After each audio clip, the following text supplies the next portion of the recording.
All right, we're live now. I think that we didn't have it's people can't join too until it's broadcast. So now those links that we posted, people can check out. So we're live. Okay, guys, welcome to Overdose 1. We were just experiencing some tech issues. I'm sorry that we're running late. Not that anyone really gives a fuck right now. But yeah, so today on the show we have me, your boy Surf. We got our boy Timbo. Let's see if I can click on him. We've got Timbo. And we've got Jimbo. I don't know. That's no. That sounds like gay twins or something. Yeah, no. Yeah, I don't know if that works. What I'm wondering now is how to let it go back to like the regular feed. How do you do that?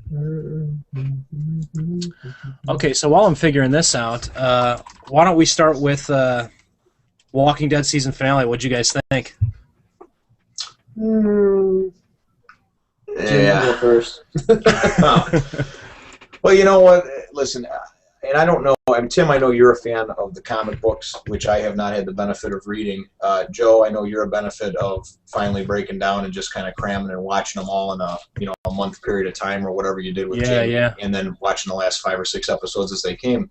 I got into The Walking Dead back when it was first going to premiere. I just happened to be flipping through around Halloween 2010 previews, and it's commercials, and they said this was coming out, and I thought, hey, this looks good.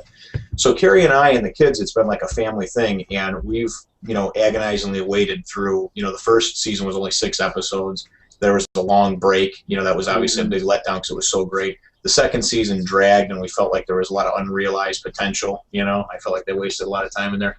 Third season, I'm thinking, man, this is going to be good. They're going to find their footing, and I just really feel like the season peaked. The mid-season finale should have been Lori dying. And then really the end of the season should have been somewhere around episode 8 or 9. With everything that happened with Merle and Daryl having to fight it out and everything. Because after that, I think everything dropped off. I wanted to see something a little more action-packed. Okay, now it didn't have to be the ultimate showdown with like a gunslinger type battle between the governor and and Daryl for the death of Merle or Rick. But I thought there was going to be some kind of conflict. They come in there like gangbusters, blowing towers up. They got 50 cals. They're mowing down zombies. And then I'm thinking, this is great. They're going to lure them into the tombs, and they're going to start using some guerrilla tactics and start picking them off. And, they could have trapped them down there if they wanted to, Yeah. But instead, they chased them off. And I thought there was going to be some kind of nice ambush down the road or something. And the most death and destruction that came was from the governor going batshit crazy, which we already know he's, a couple sandwiches shy of a good picnic, and he shoots most of his own people. And then where does he go? He doesn't go back to Woodbury. He doesn't go to the prison. Did he decide he wanted to take a trip to Mount Rushmore? We're just supposed to be left hanging, I love in The Talking Dead afterwards, and they're like, that's got to be the most awkward car ride. Because eventually someone's got to say something, Can you imagine that? Martinez didn't even want to get in the car. He just hopped up on the back, man, like it was the old days when we were doing seal coating. Did the double tap on top? He was just like, yeah, we're ready to go. And he was doing that so in case because he was figuring, hey, you know what? I can strategically just jump and roll when we hit, an area with a little ditch or some woods and get away from this crazy bastard, So I would have been pussies though, because they both looked at each other like, should we kill him? Like, yeah, you should fucking kill him. Like, end it right there. But the thing is, though, is to me, it's like it's classic thematic stretches, right? Like that the bad guy always finds some elusive way to escape, and like, I was happy that she didn't go down to the prison because I don't want any of my favorite characters to die, and I was kind of happy that they did lure him in there and pull that shit. But yeah, I wasn't expecting it to go down the way that it did. But I think ultimately, like you were saying before, all the stuff that happened in season 3 should have been done by halfway through the season. How many episodes were in the season? 16. So like by episode 8, because how many times were you like, oh shit's gonna go down, and then the fucking next episode is about whatever, they stretch shit out. So to me, it's like if it would have ended halfway, they could have focused on whether or not they were staying at the prison and that rebuilding process, and then bring the focus in the show back to, okay, well, what else are we doing aside from just trying to get by? If they had secured this prison and we're building, then the focus can go back to, okay, we're safe here, we're starting to build a community, maybe we've absorbed Woodbury like they've done now, and their community has flourished enough that now they can risk saying, let's take our strongest or put together a good team and figure out what we're going to do next to try and, hey, are there other people looking for cures? Are there other thriving populations around? And because I think that aside from the direction, the thing that really lended so much success to season 1 was the movement, the travel, right? It's almost like when we talk about the Dark Tower series. For those of you guys out there, still we've got 0 viewers, but maybe later people will be able to. For people who watch this later. It's so sad because I'm married too, and I couldn't even get my wife to log in. You know? Yeah. Well, hey. Log in, Jason.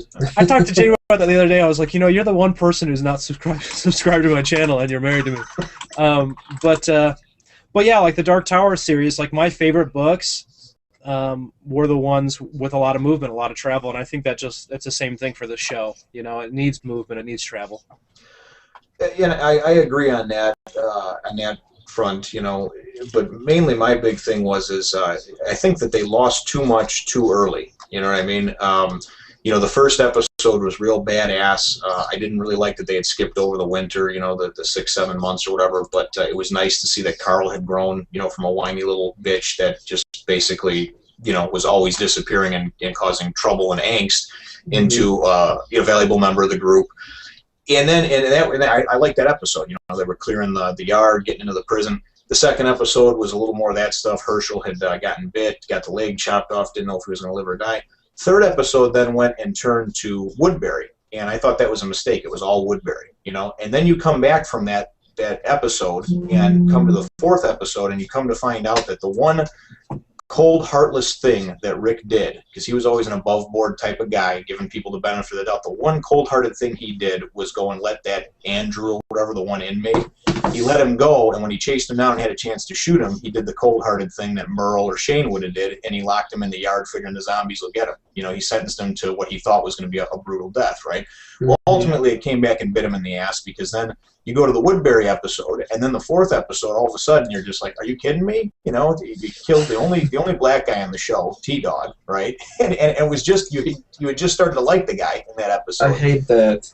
And then Lori dies, and I didn't even really like Lori. But I just think it was they lost so much so early. What I mean? I wasn't sad over Lori being gone, but I was sad over the fact that Carl had to kill his own mom. I want to write a piece on this, and I'm not going to sit and lecture everyone on the Dark Tower series, but I think there's so many parallels between Jake and Carl and Roland, and like it just reminded me of Roland killing his own mother, and it's like what we're talking about in the season finale too. A lot of people are like coming down on Carl because it's almost like that Shane scenario where Carl is opposite of Rick now, but I don't think that's going to ultimately last. I think that Carl's got some resentment because obviously he feels like his father's responsible for him having to kill his own mother, Yeah. But I think that aside from him being a little hardened right now, I think that like Carl is, I love Carl's character. Like, okay, so let's talk about this. What do you guys think about Carl shooting that kid? Do you think he should have shot him or not? I think it's just. I don't care what anyone says. Yeah, I think it's justified. I mean, the kid looked like he was going to hand over the gun, but ultimately Carl is, I have my oldest son being 12 years old is about what Carl's age is portrayed to be, 10, 12 years old right now. Mm-hmm. And I know that that would be his thing right there. I mean, because when he explained it later on about how you didn't kill Andrew and he let the zombies out and they killed Mom, and he went back to all these different scenarios. I didn't kill that Walker. He killed Dale. So in his mind, he was like, listen, we're not even going to take any chances here. Right. I'm a 12-year-old kid. Okay, so the bottom line is that it's survival right now. Okay, yeah. And you know what? Just because he was surrendering, it doesn't matter. He was going to harm us at one point, so I'm going to shoot him in the face, and we're going to be done with it. So there's going to be no questions about his loyalty. We're not going to be sleeping with one eye open. You were an enemy to me 5 minutes ago. Yeah. You were trying to come in and kill me. And I don't care if you were a sheep being led by the governor, getting riled up by his lies. Okay, what I mean? That's like people going back and saying that the Nazis and the SS, they didn't know, they were just listening to orders. It's the same type of thing, man. This kid went in there with the intention of shooting somebody or killing somebody on whoever's order, the governor or Martinez or whatever. And that's a constant recurring theme in the show. Of that, like where do we try to keep our humanity and where are we just fucking animals? And with that instance, I totally also feel it was just. It makes me think of Dad in Vietnam. Our dad was in Vietnam, and so I remember him telling a story about a guy. Is Sean got a mic? He got 2 guns. But while he's working that shit out, I'll tell the story really quick. I remember Dad relaying a story about a guy surrendering, and they didn't know what to do because the guy kept approaching, and they said, "Get down on the ground." They didn't know what the fuck was up, so they put him down, and it turns out the guy had like a C4 charge on his back. Yeah. You know, so to me it was the same thing. Carl said, "Put down the gun." And I don't care how riled up your nerves are, you listen. And he wasn't. Yeah. He was leaning towards him, handing him this gun. And to me, I was like, I was so fearful in that moment because I just imagined this kid, all it would take is 1 second with the shotgun and Carl's dead. So I think Carl absolutely did the right thing. He told the kid fucking once, put the gun down. Another thing is people are like, oh, we're going to judge Carl, but if you watch the episode, everyone got gunned down anyway. So the kid was dead regardless. Like, the kid was gone. He was either going to be killed by the governor or by Governor Jr. at the time. Yeah, true. The only problem that I had with it is, listen, I understand Carl had to shoot his own mother. He's been through quite a bit of loss. He's a kid, this and that. My thing with it was that, you know, Rick was always, when you had Shane in the first and second seasons, up until he eventually, you know, killed him or whatever last season, you had Rick as the ultimate good guy. And Shane was not really the bad guy, but he was kind of the one that a lot of times would make the hard decisions and just say, listen, you know, if you need a hatchet, man, he was Merle. You know what I mean? That's why I wish they'd kept Merle around a little bit longer, because in a time like this, you need a hatchet, man. You need somebody who unquestionably will just go and do your dirty work for you so you can keep your conscience clear to a degree. But Rick went off the deep end, you know, obviously went batshit crazy after Lori had died, a lot of guilt, everything else, seeing things. But, I mean, he went off the reservation for quite some time. And really, even when Andrea came back, he kind of was cold-hearted and really had no... He was Shane embodied. I mean, he was Shane and the governor and just, you know, and Merle all rolled into one. He was fuck 'em, you know what I mean? I mean, how he chased Tyrese out because in his group, and he basically was just, you know, had gone off the deep end. And for him to come back so quickly and now all of a sudden be, well, no, Michonne's one of us because Carl said so. We're not going to let her go. And all of a sudden be that Rick that we knew before. That's great. But now, you know, like I said, Carl is definitely got some issues, I think. You know what I mean? Being the complete opposite, the polar opposite of where Rick is at now. So. Yeah, I think it sets up an interesting dynamic because, like I said before, it is reminiscent of Shane and Rick. What I liked about Shane and Rick early on is that Shane was also a skilled person. He was very useful to the group. But initially, you could see where Shane was coming from on most stuff. And then towards the end, it started getting a little crazy. But I feel like right now that's kind of where I'm at with Carl. I feel like with Carl, I see where he's coming from with a lot of stuff. And we'll see if it gets crazy or if it levels out. I think he's so central to the story. And again, I haven't read the graphic novel, so I don't know. Hey, Sean, are you on? I think I hear you. Yeah, it's working now, right? Yeah, I can hear you. Yeah, it sounds like you're in a box, but it's working. It's the kind of jerry rigging I kind of had to do. I couldn't get on with the iPad. I couldn't get on with the iPhone, but I did a hangout with myself to myself from my computer to my iPad, and it worked fine. I don't understand what the hell happened. Apple products, man. I took I took a toothpick and a paperclip. What? Real quick here, Carrie just texted me. She's trying to join from that link that we all put up, but it's saying that the client is not available. She said, so that's maybe why we have 0 viewers. If there was anybody that was intending on watching. Let me check on. Let me check on my other computer. She'd say, she said, I want to join, but it won't let me watch it. It keeps telling me this video is not supported on this client. Let me see here. See if it's the same. There's a share link on the YouTube. I wonder if if it's the same hyperlink. It's working on my computer using the link. I just figured I would let you know just in case we had some issues. There's a different hyperlink on the actual YouTube. Trippy dippy hippie. Let's see. The delay is throwing me off because I'm listening on this other thing. Mute the YouTube. You know, technically, what I have to use for my mic is a pair of Apple headphones. Is what I'm using for a mic right now. Oh, because it's got the little lapel on it. Yeah, it's ridiculous. It's like he said, it's like a paper clip, some toothpicks, a used tampon. Modern day MacGyver. That's exactly what I'm doing right now. It really sucks because I spent some money to get some damn decent headphones for the iPad, and everything worked fine last week, and now this week I can't get on with you guys for some reason. I can friggin' do it myself and talk to myself for a half hour. I kind of like your image though, Sean. It's cool. Instead of the video, you can be our FPS Kyle. Well, what's up there now? Because I had the guns up there, or is it? It's your Sean shank. I don't know. Is that a gun? I can't tell. It's a knife. It looks like it's sticking into a wall. I had put the guns up there. I'm surprised that went away.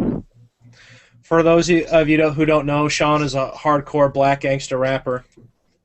Yeah, super. Very hardcore. No, I'm just kidding. But yeah. So okay. So Sean, we were talking about the season finale. What were your first impressions of the Walking Dead season finale? Honestly, I thought it was a little bit disappointing. I guess I expected more. I felt nothing when Andrea died. I didn't really care. Well, you were so disconnected. I mean, they had disconnected you from her all year. I mean, at first I thought that she was going to come back at some point and join the group, and she took so long to even come talk to him. And then once Rick kind of, told her, hey, hit the road, I don't know, she was dead to me anyway. You know what I mean? She had no value. Absolutely, and it was she talked about how she didn't want anyone to get hurt, she didn't want anyone to die. Well, you know what? If she would have just killed the governor when she had that chance after she slept with him, look how many people died. The whole town is basically, well, I mean, of course, the ones that are... Anybody who's worth a shit. We now have the retirement home and the daycare. But then, the nice part, though, is next season is you've got all those people nobody cares about that the zombies can kill, and you don't have to worry about losing a major cast player until at least the third episode. Yeah, hopefully. I mean, we'll see. They might, pull that... give you the shocker straight up the anal and take out someone big, and I hope they don't. But I feel like, okay, let's ask this question: if one of the main characters had to go, who would you guys choose? Well, I say you can get rid of Herschel or one of his daughters. He has too much of a family going over there, and I'm not really digging the thing between Glenn and Maggie anyway. So I'd get rid of any one of those four: Herschel, his two kids, or Glenn. If I was to say that they'd get rid of somebody that's going to really play an impact, it would either be Maggie or Glenn, I think, because Herschel's other daughter, I mean, she's just there watching the baby. I mean, if you were going to take out a major character, I would say one of them would make more of an impact. Herschel, you almost kind of lost him at the beginning of the season. What was that, the third, fourth episode when he lost his leg? See, what I like about Herschel, and the reason I don't want to see him go, is because Herschel is like the less eccentric Dale. What I liked about Dale is Dale was the great equalizer. And Herschel's the older, kind of more peaceful guy. If I had to see any of the main characters go, it'd be Carol, because I just feel like I have no attachment to her whatsoever. And here's the thing, though. I was surprised you said Glenn, though, Jim, because I love Glenn. I think Glenn is one of the most underrated badasses on that show. I like him. Yeah, he's very useful, but I would not want to see him go. Even Maggie, I'm all right with it. The other daughter, whatever. I don't have any attachment to her either. So. Yeah, I mean, but Maggie's kind of hot, I think, in a weird sort of way, especially because she's British. So I've seen her on a couple interviews, and I kind of want to sleep with her. So that so that's my thing with her. Glenn, I really liked a lot, and even when he got his ass kicked by Merle about midway through the season, and then he took out that zombie with the chair, that was pretty good. But then the whole nonsense afterwards, when he acted like a tool because he thought that maybe she had been molested, maybe she hadn't, he didn't know. It was just, he just handled it wrong, and just him all of a sudden being Billy Badass, man, and going I'm the leader, we're gonna go fucking take him out. It just didn't fit to me. I didn't think that was his character. I don't think that he is ever going to be a leader, even if there's only two people left. I think that Maggie would be a better leader than he would. I see what you're saying with him never being a leader. I can see that, but I think I respected him more as a character, that he was hey man, fucking Rick's off the deep end, all the shit's going on, I'm gonna fucking step up. Yeah, so I thought that was cool. As a character, he has that in him at least. That he was I don't think a lot of people do. Yeah, I definitely I appreciate the effort. I do. So A for effort. I mean, I think someone was trying to step up, but I mean, all in all, I mean, Rick needed to find himself, and I feel like Herschel was kind of a good, medium between the keeping everyone else's cool and making sure Rick found himself. And even that Lori thing was kind of overplayed, I feel like. Yeah, that Lori thing, the thing that bothered me is hey, bro, everyone's lost people, okay? And this is really the first person you've lost, and you're gonna fucking go into this madness. That's ridiculous. I do like in the finale how, like, okay, he didn't see Lori at the end, and I think it was because the new town came in, and he's got a new purpose again. But that whole thing was just, like you said, it was a little overplayed. But here's the thing, too, and they brought this up on a question on The Talking Dead. I don't know if anybody watches that show afterwards. But, I mean, did you see all those seniors getting off the bus over there? Now, listen, I don't got nothing against old people or kids or anything like that, okay?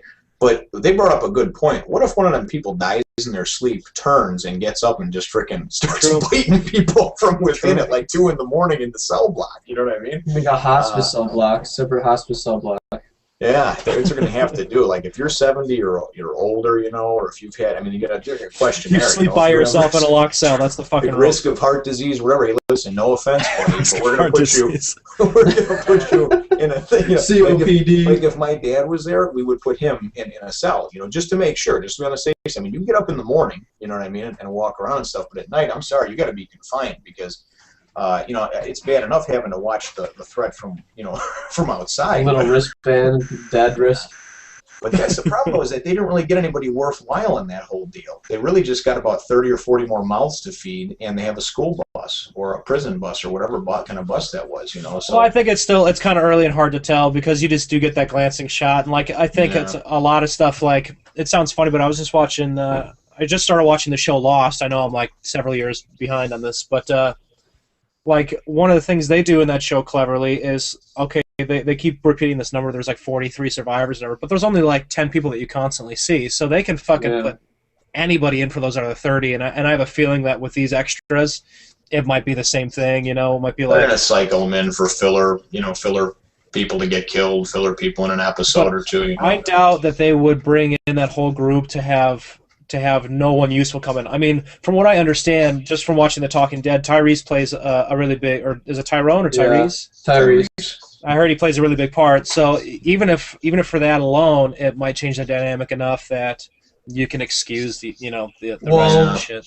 The one woman that came back with them, if you read the 2 side novels, The Road to Woodbury and I forgot what the other one was called, but there's Isn't she the one that when they came in and she opened up the back of the thing to let all the zombies out? Is that chick? Yeah, I mean there was a masked person and it looked like it was her, and the thing is that in the comic books she's actually, the governor tells her that you know, the people in the prison viciously attacked them. So common theme in this book and the comics is that she tried to kill the governor along with Martinez in the second book. And they don't like the governor, but then the governor, you know, spares them after he gets out of it, I guess. And he's pretty much like, hey, look, cut the bullshit. And, you know, I think she's going to play a huge role in the next season because she's kind of the one that has lost people at Woodbury in the past due to the kind of anarchy. And which character is this you're talking about? The woman that was the sole survivor during the massacre. Oh, okay. I think she's going to play a huge role, and I think she was the masked woman when they unleashed the walkers in that little truck. Yeah, was she the one that stood up during the firefight and was like, hey, like, fucking knock it off? Yeah, I mean, when they were killing the zombies, when she was stuck she locked herself in the Jeep.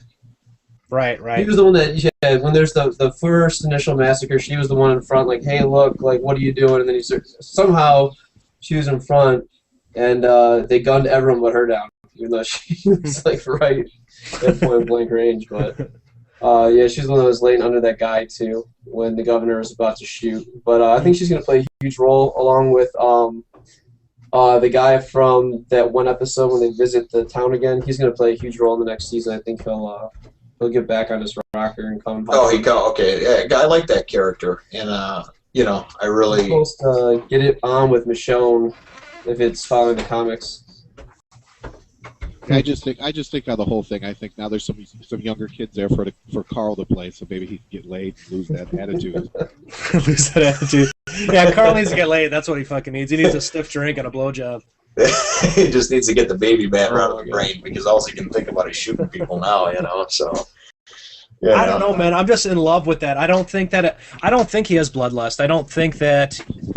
As much as they're portraying that relationship like it's another Shane, I don't think that it is. I think he's going through a rough time. He's a 12-year-old kid, and I think that At least I don't know. I hope that his perspective will be readjusted early on in this next season, because now he's such a valuable asset. He really is, and he's almost like, especially because he's smaller and he's a little wiry kid, he's almost like a much more badass warrior Glenn. You know, because Glenn in that first season was all about, like, we were talking about this before, Jim, like him making the deliveries on his own and shit like that. He was very useful, just like a little wiry guy. And so I feel like with Carl, it's kind of like the same thing, but except he's a fucking gunslinger too, which is pretty badass. Yeah, see, I think that you like him a lot more because you're drawing that, that comparison, to the Dark Tower series and Jake and that sort of thing. And I see a lot of that, but I think I have to reread the Dark Tower series so I can pick up some more of the cues, because I just initially didn't feel that until you brought it up 5 or 6 weeks ago when you and Jamie came over for dinner and you had just started watching The Walking Dead. And we were talking about that. You brought it up, and then I kind of did. I saw the comparisons and everything, but up until that point, for the last 2.5 years, I've never looked at him in that light. So yeah. Well, yeah. So I have one other question about the season finale. I don't know. What do you guys got? Anything else? No, like I said, I mean, I just thought, I mean, as compared to, season 1, season 2, I mean, I guess my whole point with what's her name getting killed is, she's a badass. She plays a badass, right? And she can always defend herself. She had herself unchained before he turned into a zombie and came at her. You're telling me she couldn't kick him off and kill him before he bit her? I think that's total and utter bullshit. The other thing, too, is they talk about this in The Talking Dead, too, is like the entire time when she's having conversations with Melman or whatever the fuck his name is, it's like talk and get the pliers at the same time. Like, why are you not doing anything while you're talking to him? And you really have to move with some urgency. How the fuck did she get out of handcuffs with a pair of pliers? Like, I'm just I have no idea how that works. Well, I mean, I can stretch my imagination on that one, but just having no sense of urgency when when Milton clearly been shanked pretty bad, and he wasn't going to be coming back, and I'm surprised he even hung on as long as he did. I mean, I would just think there'd be a little more urgency there. I think he had to hang on. You had to make the episode an hour long, so you really had no choice. I mean, like I said, I think my biggest thing, like I said, I wasn't upset you lost Andrew. It is what it is. But just the fact that she's always been able to defend herself. She takes on zombies. She does everything, but she can't take down one skinny guy. She can't take him down and kill him before he bites her. That part does not make sense to me.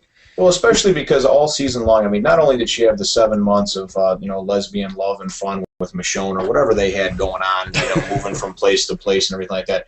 I mean, about midway through season 2, after she banged Shane, and then when she found herself and turned, Shane started gunning down zombies, and then she banged Shane. All of a sudden, then she just wanted to shoot everyone. I mean, remember, she shot Daryl. Yep. So I mean, she just wanted to shoot anybody, living or dead. She didn't care. And I mean, she was jumping over the wall at Woodbury, stabbing zombies in the face and everything. That taking on 2 and 3 of them. And so I definitely get where you're coming from. Milton, 155 pounds, soaking wet, just didn't seem like a formidable foe. Yeah. So I mean, like Sean said, I'm with Sean on the fact that, like, aside from the fact that it was a little bullshit the way that it went down, I'm actually glad that she's gone, because she started pissing me off immediately after her sister died. Because right after first of all, when she pulled that gun on Rick, I was like, whoa. Like, when she's laying there with her sister, like, that was not fucking cool at all. Like, people are just trying to, like, shed some light on your situation. You need more time, that's fine. But to pull a fucking gun on Rick, bullshit. And then right after that, she starts being a bitch to Dale for no reason. Dale's like the sweetest, coolest guy, and she's a total cunt to him. Like, just flat out. And this went on for, I mean, a long time, and really they never really fully resolved that conflict in their relationship. Like, here's a guy who's he's lost people, she's lost people. He's not necessarily trying to play a father figure, but just the figure of someone who cares about her. And she's being a total bitch about it. Sorry, but I think that was fucking whack as hell. And then the icing on the cake in season 2 for me was like when you said, when she shot Daryl, I was like, you dumb bitch. Like, everyone's fucking telling you, you got to learn the right way, and you can't be taking risks like this or whatever. And she goes and makes that mistake. At first, like, I was devastated because I thought Daryl was dead. Yeah.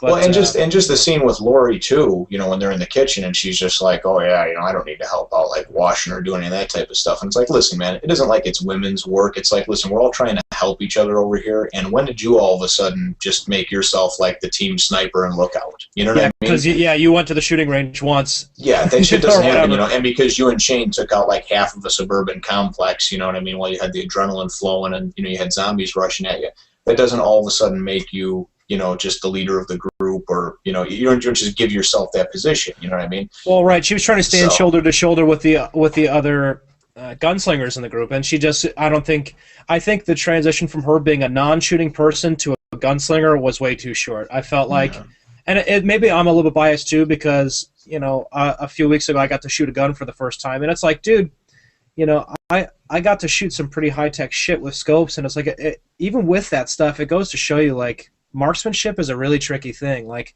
the variances in a gun, all it takes is very, very little, and that bullet is going a completely different place than where you're looking. So within a matter of days or whatever, all of a sudden she's this fucking expert. I'm getting headshots every time. Sorry, I don't buy that. Like I thought that transition was too quick, and it made it. I thought it was kind of weak. Yeah, and you know what? I just thought about it too. She had no problem, you know, killing zombies, and a lot of times in a brutal, up close, personal way, as if she had been like molested or something as a young college girl or something. You know, I don't know. She liked to get up close and grab the zombies and push them back and show them she was bigger and stronger. But I don't know if maybe it messed her up a little bit too, and she didn't kill the governor ultimately because, yeah, she was trying to save people and that crap, but because she had shot Daryl, and you know what I mean. That was obviously a big mistake. And that was a human. You know what I mean? It was kind of like what they were trying to make in a comparison with, you know, when Carl, you know, and Rick and Michonne went to the town, and it escapes me the name of the guy and his son that were supposed to be there. And remember, they didn't know it was him, and you know, obviously Carl came and shot. You know, Carl shot him. And he didn't know he had body armor on. He just thought, hey, listen, it was a split-second decision. But they made a big deal of that. There's a big deal between shooting the living and the dead, and there's also a big deal between shooting the living just to shoot the living and shooting the living because it's life or death. Do you know what I mean? Yeah. Killing the governor in his sleep in cold blood was just not something that I think that for whatever reason or other she could do. You know. Yeah. I am glad that the character itself is gone because, like I said, she pissed me off. You know, to begin with, you know, I didn't. Her attitude so frequently was just like, I felt she was emotionally naive, you know, because of all the shit I mentioned in season 1 and 2, and then in season 3, you know, Sean was talking about this a little bit, I think too, is like, look at all the people that died because of your indecision, because you couldn't very clearly see someone who was unwell, I mean, mentally. And here's the other thing too, is like, it's not shown, but it's implied that if she was sleeping with the governor and spending all this intimate one-on-one time with him, you're telling me she didn't see any little hiccups in his personality that were telltale signs that this guy wasn't fucking, you know. I think she just didn't want to see him. You know what I mean? It was just more fun to, you know, be hanging with the governor, having a place over here at Woodbury, you know, falling in love with, you know, picnics and lemonades, and you know, and getting banged every night. So I mean, I really don't know what it is other than that. You know, I mean, maybe she was a little bit horny. It's the apocalypse, man. Well, I mean, I agree with you there. It's just the fact that, I mean, what is it? The mid-season finale when, you know, they came in and they, you know, Michonne stabbed the governor in the eye, and then she got to see everything. You know, she got to see his daughter was a zombie, and she got to see that, you know, he did kill all those people and kept their heads and stuff. I mean, right there, that would have been like, psycho fuck, I'm out. Yeah, absolutely. And then with her, it's like, oh, it's okay. Yeah, you want a blowjob? Okay, here we go. Yeah, absolutely. That's yeah, and then I mean, they tried to wrap it up at the end when, you know, he was kind of asking her if she was dying, how come you didn't come back, and this and that, and she said, you know, well, it's because I wanted to save everybody. I think she realized when she was having that conversation with Milton, or at least they were trying to make us realize that she stayed because she knew that he was batshit crazy, and but she was still hoping that she could bring some good out of it. However, if that was the case, she shouldn't have wasted like the 26 chances she had to kill him. You know, yeah. Because, and it's also, you know, Milton's bad. Milton stabbed her. She had that point blank shot of him when they were upstairs, and he was getting that already from Michonne. And you know, Milton would just let her pull the trigger. The governor would have been dead. But guess what? The last episode then wouldn't have been as interesting as it was. What would you have did? You know, had a nice little happy picnic in you know, town square. Yeah, well, and ultimately because of him doing that, you know, I mean, obviously they weren't going to do it anyway at that point in the season to kill off this main, you know, antagonist in the governor. But at the very least, there should have been a failed attempt. You know, she wounded him and got away, whatever the case may be. But Milton stopping her was just, you know, it's kind of fitting because then at the end, he winds up getting killed, and you know, for some other things that he did, and then they wind up. Is it Milton or Melman? I thought it was Melman. Milton. It's Milton. It is Milton. Okay, Yeah, I'm terrible with names. Melman's the giraffe from Madagascar series. Oh, okay, maybe that's. I mean, I understand that they're so close, Madagascar and Walking Dead, you know. Yeah, exactly. Animals, zombies. I totally understand where you can get that shit confused. So here's my question too. Now that you just said animals and zombies, do animals turn into zombies in the zombie apocalypse? I don't see why they wouldn't. I haven't seen the fucking stray dogs. You know, they explained it at some point. It seems to be a virus that only attacks humans. So okay. I think you're right when they're in the CGC or whatever. Yeah, they explained something about that. Yeah, in the CDC, CDC. about how it is. It's something that you know that only affects humans or whatever. You know, Yeah, because that'd be a fucking nightmare dealing with a random dog running at you like 40 miles an hour, taking your shit out. Yeah, right, that Charlie would be dog? absolutely terrible. I mean, could you just imagine that? You know, freaking rude. zombie birds descending upon you. You know, I just. Yeah, that'd be rude. I don't think that would be good at all. So, overall, like I said, I just feel like the last few episodes, and then what you kept believing was going to be this, you know, ultimate battle between good and evil, between the governor and Rick, or Daryl. You know, maybe for some revenge factor for his brother. And they did that with Merle too. You know, you just started to like the character, and then they killed him off. You know, which they did with several characters this year. And in my opinion, that's just poor writing, because you should like the character from, you know, several episodes before that. But I didn't really care about T-Dog until the episode that he started talking and then died. I didn't care about the guy that looked like the ringmaster with the curly mustache, whatever his name was, and Axel. And then all of a sudden, and then he starts talking. You kind of like the guy, you know. You're like, oh, this guy could be valuable, you know. And then he gets shot in the head. Yeah, literally 5 seconds. But it was like a recurring theme, and it's like, okay, listen, man, you know what I mean. I want there to be some surprise from week to week. You know, don't you know, every time a character started to talk that wasn't normally a person that had a big talking part, you were like, okay, they're dying. You know, this episode. That was the theme. True. And then the 16th, so a lot of action happened at the end of the 15th episode, and then the 16th episode, you're thinking the shit's got to hit the fan somewhere. Something's got to give. And like I said, I don't think it really did. I think it was a lot more anticlimactic than I would have hoped for. The only thing you really have is, I mean, you have a high body count. I mean, if you really think about it, and that's all because of the governor. The governor created the body count. That's true. He killed Milton. He killed the whole town. I mean, when does he come back? I mean, he's not dead. You know, he left with his 2 cronies, and they went wherever they went. So, you know, who says he doesn't come back and build another army and try to, you know, maybe even not next season, maybe the season after that. So where do you guys envision or predict season 4 going? Slow. Yeah. Slow. It's gonna start slow. I mean, slow rebuild. You have a new showrunner again. Because what is it, Glenn Mazzara, the guy that's been running the show this year? Yeah, Mazzara's leaving. Is done. Or is left. Yeah. And I think the new guy, also had some input with this last episode where Andrea died. I think I heard that somewhere. I don't know where I did. Maybe I read it, because I read online an interview with her where she was talking about she didn't find out at the beginning of the season when they got their reads that she didn't find out she was going to die until they got the script for the final episode. Really? I think that the new showrunner, I don't have the name off the top of my head, but I think that he had a lot to do with the input on the final episode. Yeah, you know, and maybe too, like, they probably keep actors in the dark just for the simple fact that, like, you don't want someone being like, peace out, like, you're killing me off, fuck you, like, I've got my paycheck or whatever. But I think that season 4 will start off slow, but like I was saying before, I think it's imperative that, like, the prison is very quickly going to become way too safe. You know, because as soon as that place is weeded out of all the biters and it's more fortified, they've got some chances to rebuild those towers. And even if they don't have the towers right now, yeah, there's always the threat of the governor, but let's not forget the governor is severely weakened. He has 3 guys. Sorry, there's no amount of tactic they can bring in there to take up that whole group now. So, yeah, but essentially, he's still a leader, though. That's the thing.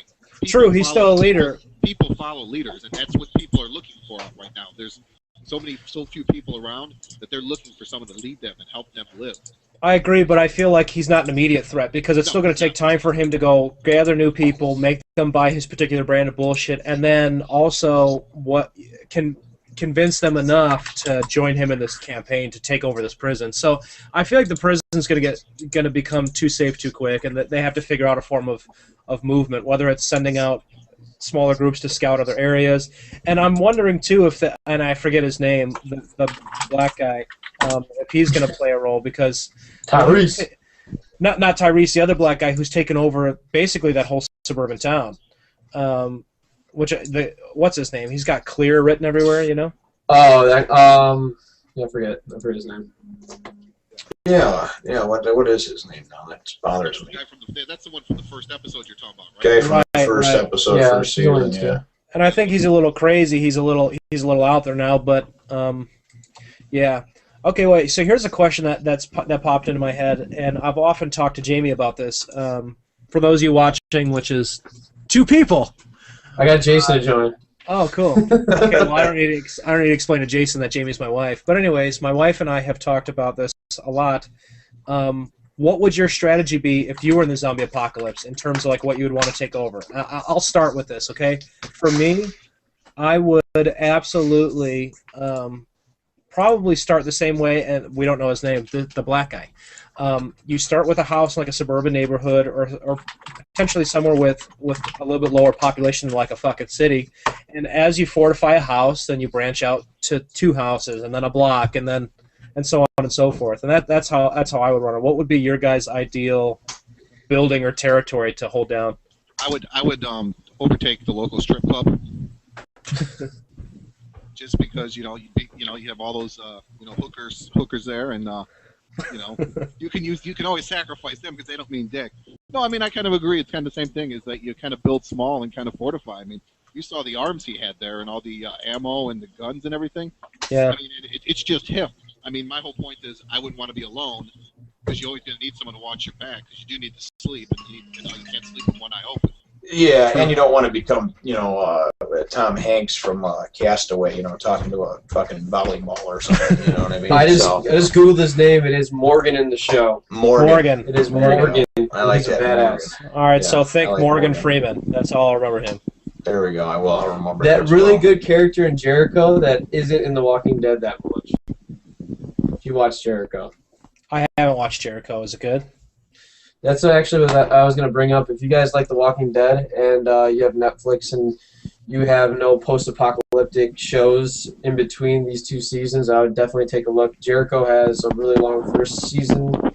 They made a 2nd season to close it out because it got canceled. And then they made a 3rd season through a graphic novel that I'm about to read. Huh. Yeah, I'd like to check it out. really I've cool. seen it on Netflix. Yeah, I've heard some good things about that. That show.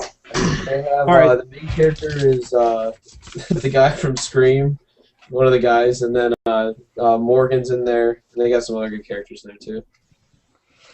All right, so what do you guys think? Do you want to talk more about Walking Dead, or should we switch topics? I don't know. Were we going to go around and all talk about our survival or something like that, or we already do that? Oh shit! No, we didn't do that. Survival I have no attention span. All right, so Jimbo, why don't you tell us what you would do?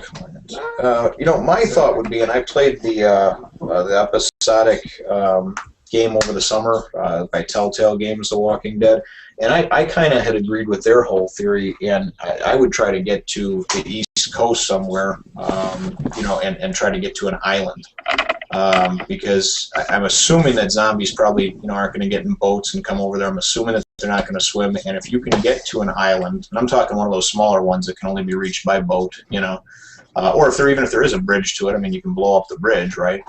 Right. And you can go back and forth to the mainland as necessary for supplies, I guess, which can always be risky. But once you've cleared that island, you've probably got a pretty good chance of them not making it over. So, and that's just my theory. If you've seen any of, like, what is it, Day of the Dead, Dawn of the Dead, one of those, where they kind of went to an island and see zombies, the only way to kill them is to what?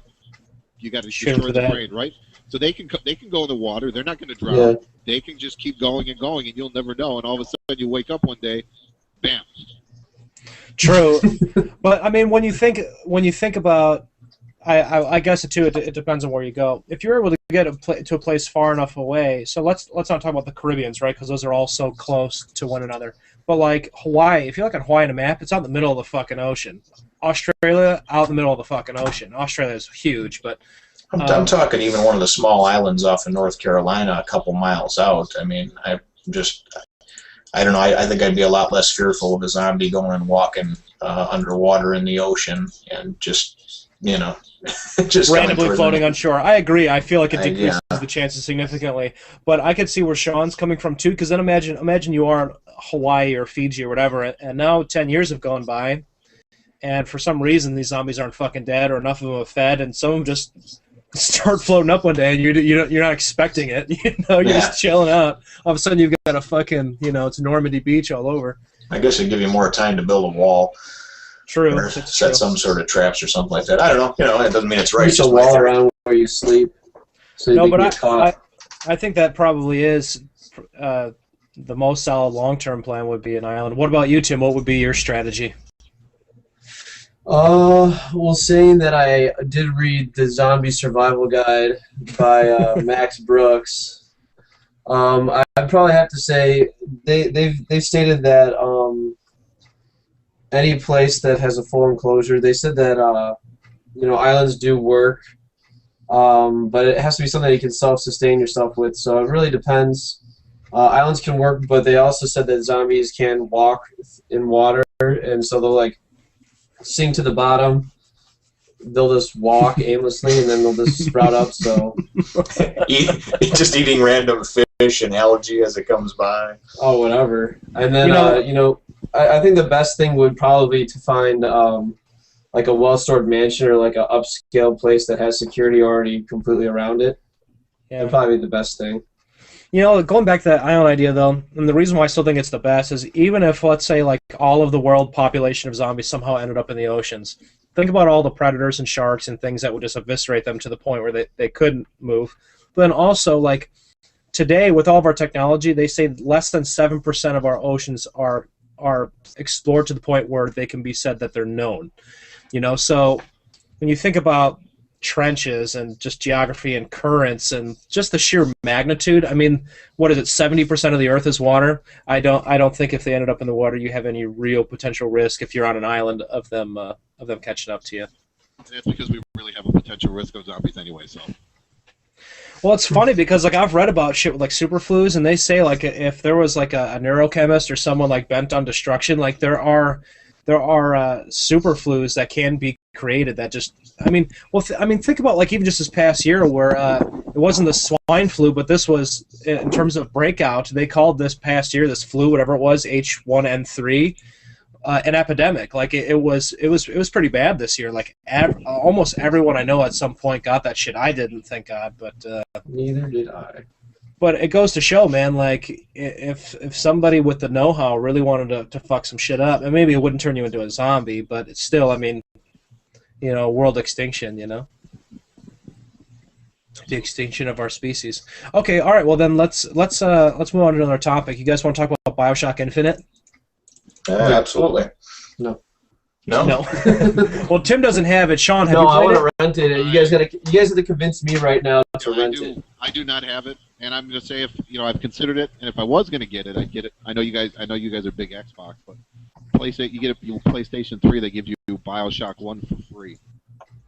Oh shit, man! Then go for it, because I can't imagine that. I mean, I know the coding is different for PlayStation 3, and sometimes it's a little bit fucked up. But if you get the first one for free, I think that you would absolutely love playing through both of those. And it doesn't matter anyway because it's all single player. And from what I read, the PS3, I mean, there's a slight difference anyway, slight graphical bump, and as long as you can deal with the PS3 controller layout, because I have a PS3 as well, but I hardly ever play it. But I mean, everything is single-player content on there, and if they're going to throw you the first game as well, what the hell? That's not a bad deal. Yeah, dude, go for it. I'd say go for it. So, okay, so Tim said that we need to convince him. Well, he's not fucking here now, of course. Convince that empty chair that it should get it. Yeah. Okay, so all right. Well, Jim, I'll let you take the floor on this one. Why don't you start out? With what?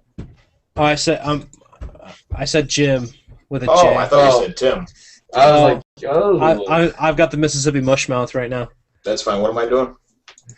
Let's tell our 2 viewers. Oh no, just down to 1. Well, Jason left. Jason left because he didn't want spoilers because he hasn't caught up on The Walking Dead. So he was like, I need to get out of here. Oh, tell him to join back in. We're done with The Walking Dead. Okay, I will let him know that. And tell Tommy and John too, and tell all those fucking guys. Well, Tom doesn't have like a working computer. I'll tell Jason to jump back in right now. All right, well, Jim, yeah, if you want to start out about Bioshock Infinite, I'm gonna grab something to drink real quick. Well, has everyone here played the first Bioshock? Yes. I have not played any Bioshock. Never played any Bioshock. All right. 2007, Bioshock came out, and I had followed a little bit up to its release, and just kind of heard that it was this first-person shooter set in this underwater utopia, kind of like in an alternate timeline around World War II. What if these great minds came together and created a city under at the bottom of the ocean? And the game was great. The gameplay itself was not excellent. It was a first-person shooter, but that was the last part that they thought about as far as the mechanics of it. But the story was just real immersive. The world was immersive. So making a follow-up to it 6 years later, a lot of people, it's a floating city in the sky, again in an alternate timeline.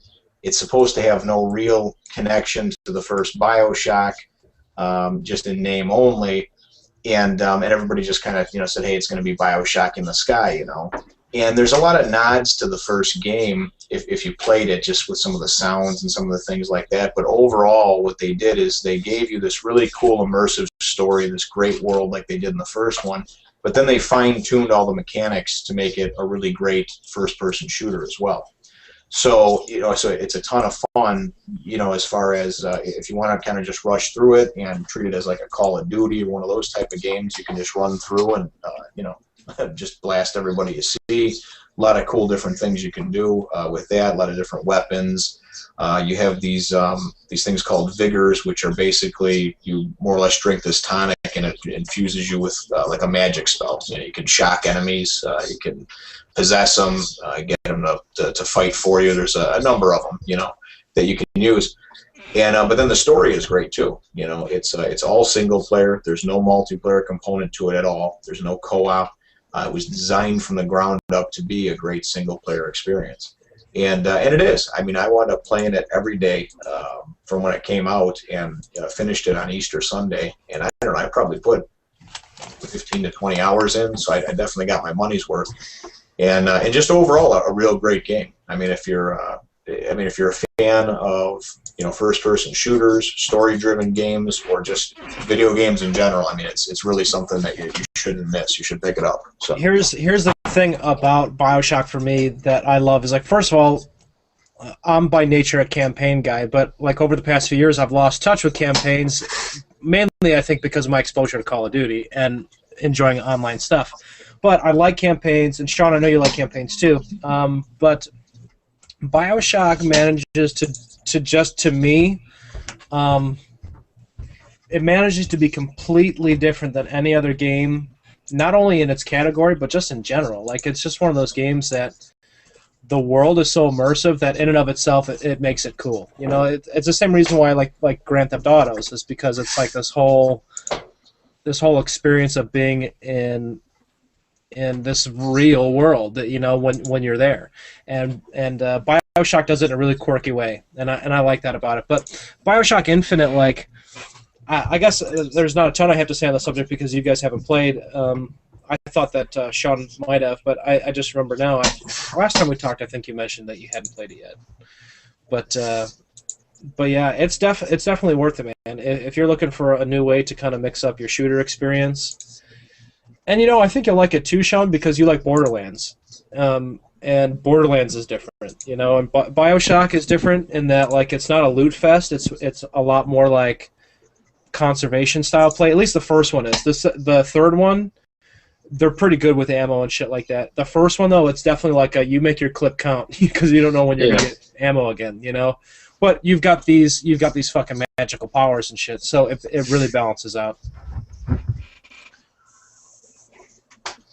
No, seems good. I mean, like I said, I was looking at the other day when I saw you can get the first one, included with it. I thought that was a hell of a deal. I mean, I'd rather get it on the Xbox, but if I can get the first one for free, why the hell not? Yeah, man. Surprised they're only doing that with PS3 because just a couple weeks ago I picked up the new Gears of War Judgment, and I have a download code if anybody needs or wants it for a copy of Gears of War 1. The first one. So yeah, I got the same thing when I bought Judgment, and if you would have pre-ordered Judgment from Walmart, I read that you could you get the code for Gears of War 1, and you also got to pick if you wanted Gears of War 2 or 3.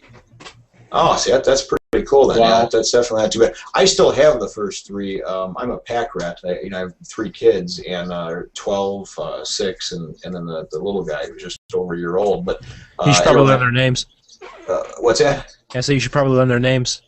Yeah, I probably should, but There's a 12-year-old, so he's probably 9 or 10, and I was just trying to give an overview. So I'm just basically, kidding. the idea is that having these kids spread out very poorly as far as my wife and I did strategically for 5 or 6 years. Whoopsie.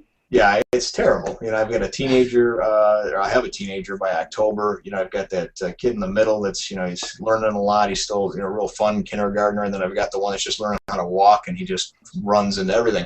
But my point is that I hang on to a lot of games because, first of all, they lose their value very quickly. And second of all, a game, that is decent and worth playing again. I know that if I'm not playing it now, that somebody's going to want to play it, because it never fails. If I sell a game, all of a sudden, Okay, a couple so weeks later, let's somebody asks me, and it says, let's hey, talk about that, dude. One of the topics I had on the top list today was renting games versus owning games. So I think, Jim, me and you are kind of in the same vein of thought with this, and it might be because of Mom. Again, for our 2 viewers who don't know, Jim and I are brothers from a family of 6. But by blood.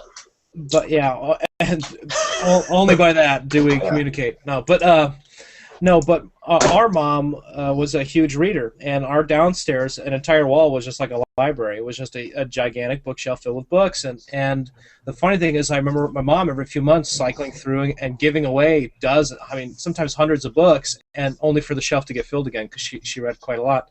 All garbage, by the way. I don't think anything was really educational aside from the encyclopedias. It was all like romance novels and shit. Yeah, a lot of romance novels.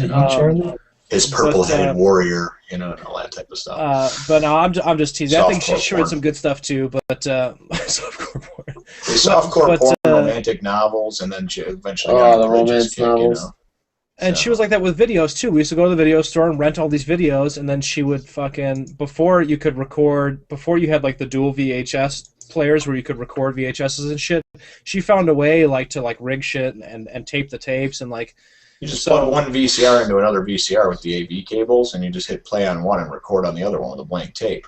But we were so cheap that we wouldn't go and put one movie on one tape with the highest quality picture. We'd put like 3 or 4, how many ever movies would fit on there, and the quality wasn't the greatest, and you couldn't alphabetize them, of course. But dude, that was before HD and shit. Nobody gave a fuck. True. It was just I remember not giving 2 shits. Maybe just because I was little, but I remember just having bookcases filled with tapes, and on each tape there was 4 or 5 movies.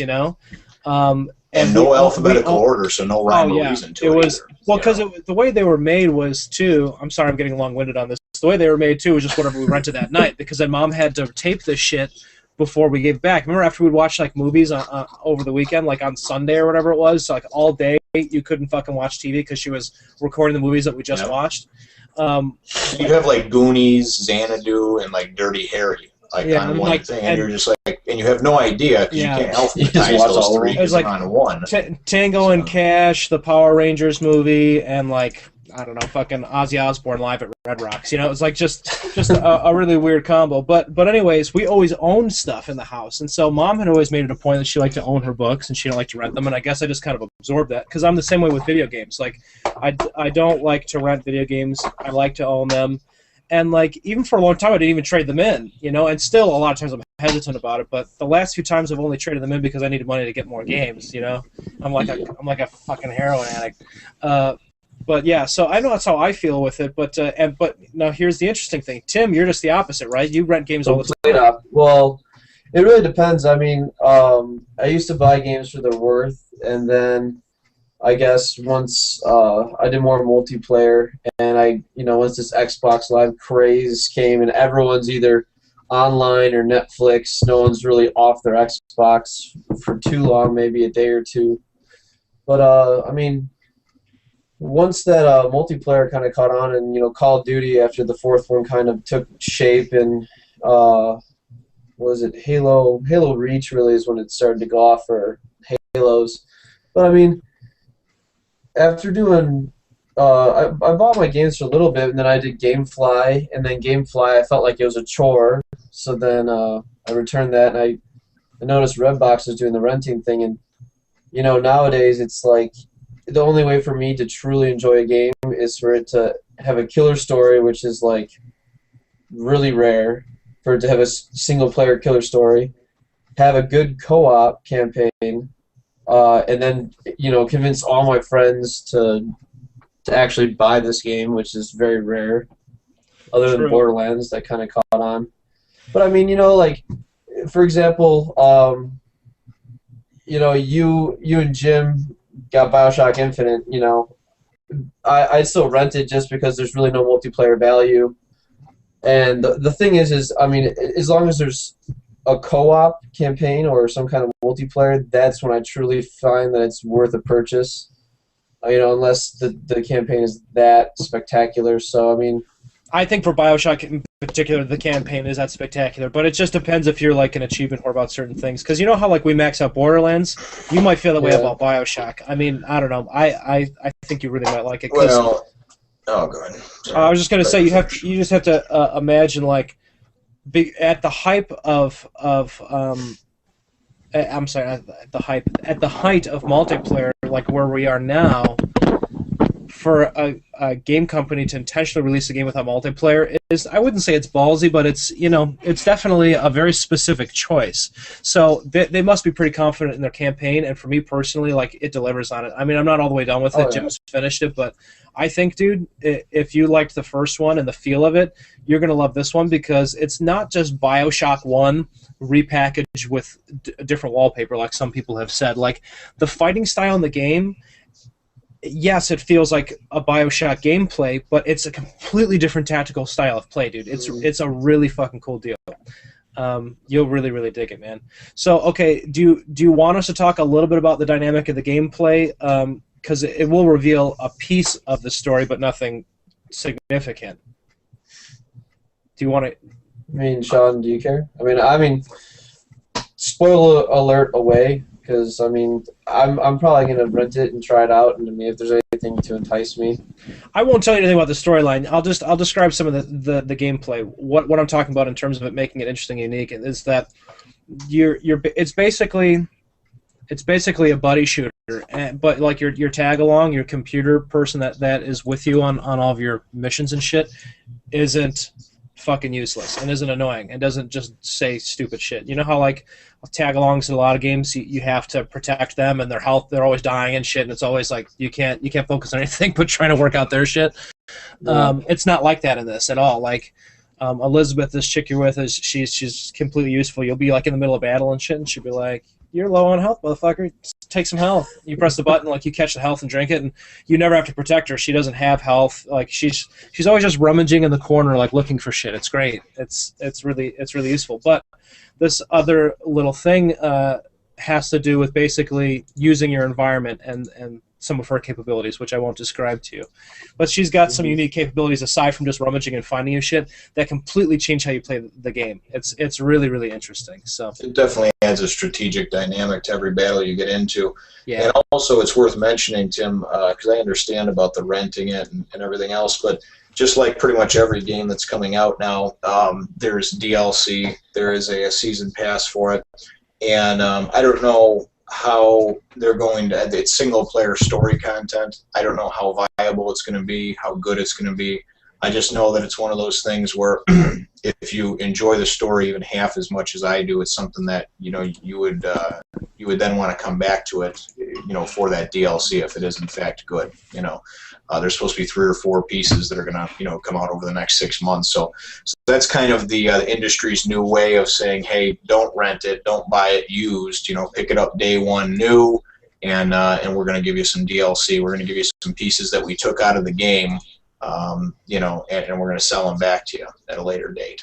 Now, here's the thing about DLC too: is like people are complaining that like next gen console games may start at $80, which hey, I think that's bullshit because we all know DLC is going to be a part of it now. But really, most games people pay $80 for now because most people, if you really like the game enough to buy it, you'll probably spend the $20 on the DLC because it's usually 25 or 30 to start, and you wait, and then you get it for $20 or when it goes on sale or whatever. So like already the industry has kind of gotten us to pay $80 for a game by and large. I mean, I think on the average, Yeah, I was gonna say 80 to 100 because I mean if you get into the Call of Duty stuff, and I never had the micro purchasing and shit now, map packs, you're talking, spending upwards of $100, $120 on a game, which I think is a little steep. Oh yeah, you can get crazy on some games, but I think middle of the road, $60, $80, $80, $100, it's like, they've already done it to us. So the problem is if the base price goes up another $20 next year, then DLCs need to be included. That's just gotta be the deal. Yeah, because the DLC really pisses me off because other than the DLC that they've done for the Elder Scrolls games, I really don't feel that there's I don't really feel that there's been any DLC that I've played that has been that memorable that I feel as if it was worth my $10 or $15 purchase.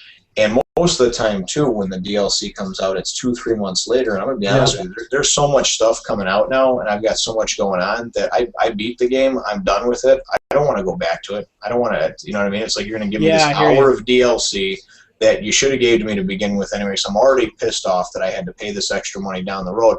Now I got to go and put it back in. I got to remember, what do I do to jump? Do I hold down the right trigger to climb? Do I, whatever the case is, because it's usually a different dynamic and it's a whole new, and I'm getting older. Controller scheme. So it's like my memory just isn't, I don't just snap right back to it. So then it's kind of like that learning curve of getting back into it. And is there any real reward for it?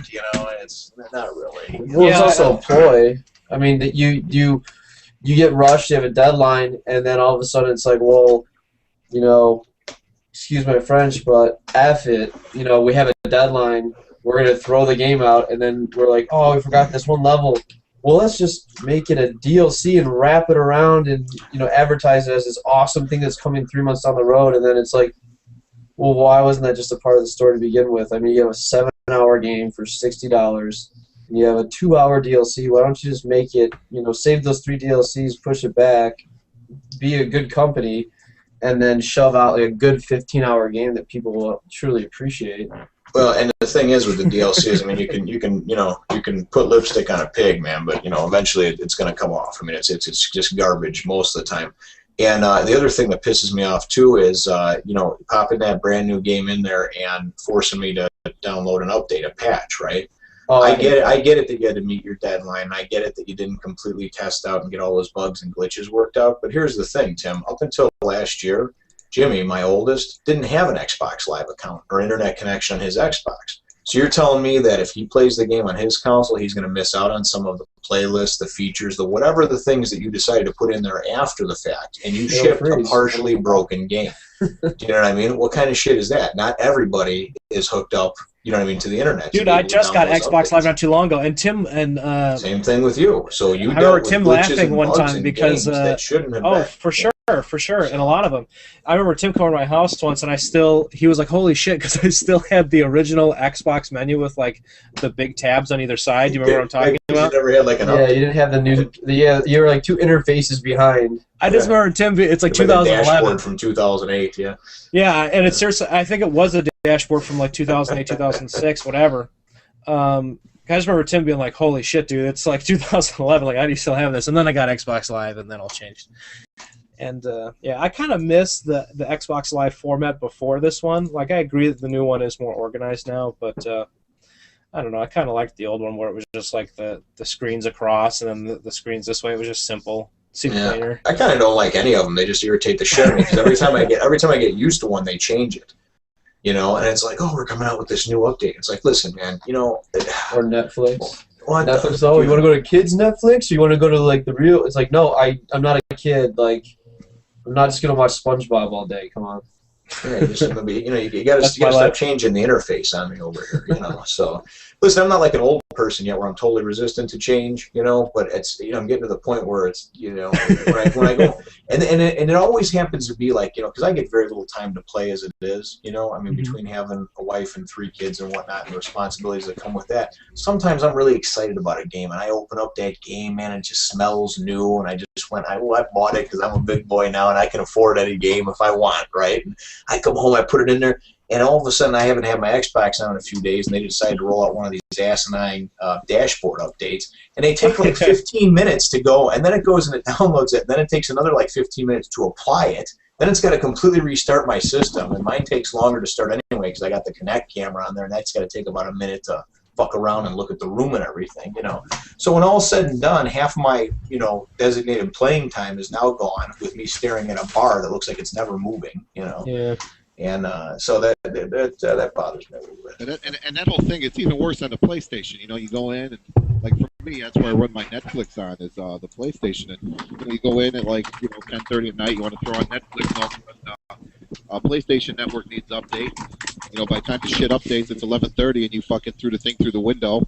Yeah. And is it just me, or does it seem like PlayStation is constantly going and changing the rules of the game? It seems like every time I come on there's like a 46-page, change to the terms of service agreement, Yep. And I got to read through it, or I don't really read through it, obviously, but you got to go and scroll all the way down through it. It doesn't let you just click it. It makes you scroll through the entire thing, And then I get to the end of it, and then I got to go and download the update and apply, and it's like, son of a bitch, really, It's like you guys are the same idiots that wound up letting some hacker get in and take 3 million credit card numbers, and you got to worry about making sure I agree to your terms of service. Well, here's one thing that bothers me, and I guess and Tim and I go back and forth about this, like Apple products and Windows products, because I really like Apple products, and Tim makes fun of me a little bit, and I make fun of him for liking other stuff, but it's okay. But it's kind of like about PlayStation Network, or like, oh, well, our shit's free, and like, yeah, you get what you pay for, dude. Like, I'd gladly pay, and I never pay the $60 a year. It's always 40. I always get it on discount. There's just no exceptions. I've never once paid 60. So you pay $40 for the year, and Xbox Live is pretty solid, man. And I think this year they were down for the first time, at least that I've ever since I've had them. Yeah, I think it's put together, in a better manner is what it is. Because the PlayStation Network, you can get on, you can play, for free. I have a bunch of games for it, but the only thing I've really played is the exclusives. I played the God of War games. I've played the Uncharted series, which is really fun. I've played Ratchet and Clank, really fun family games, but mainly only the exclusives to PlayStation. And Killzone, Resistance, I think, are 2 other ones that were shooters, that I got into. Never touched the multiplayer, though. I have about probably 8 or 10 friends that have a PS3, and I don't even have them on a friends list. I don't even know how to generate a friends list on the PS3. Really, it's just sitting downstairs, and it's actually the designated Blu-ray player for the TV downstairs, because I don't want to go buy another Blu-ray player. Well, what do you I think said it best is Microsoft is a software company. They're good at software, and so look at the software for Xbox Live. It's coded and programmed much better than Sony, who are hardware people. Sony makes great hardware. From the Pac-Man on up, that's just what they're known for. So I think that's where the disconnect is that their programming just isn't, and it's not coded quite as well. And from what I understand too is, from what I've heard talked about, is that they went a different route with the layout of their motherboard. Basically, is that if typically in a computer it's like, I don't know, I'm just making this up, but it's an AB pattern, they did they did something fucking crazy. Yeah, BAC upside down. Yeah, and they did it just to kind of be like an innovator, I think. But what happened was, and what it turns out is that for developers, it's a pain in the ass. So that's why a lot of times DLC content and games are just different on the PS3. The difference in the graphics slight, but I guess it's really just comes down to the way that it's coded. So, Yeah. but these next-gen consoles aren't supposed to have those problems. From what I understand, is Sony said that they're going to go with a more standard layout now, so it's easier across platforms. But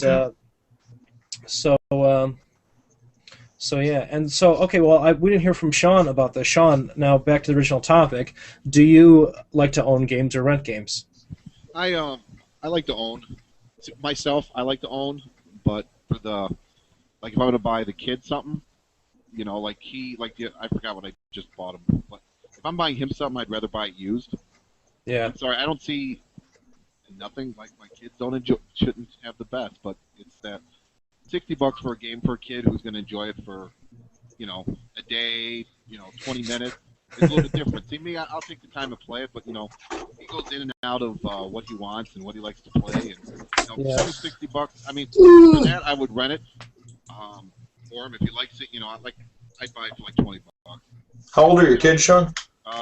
13 and 10. 13 and 10. Are both boys, or? I got a boy and a girl. Boy and a girl, okay. Yep.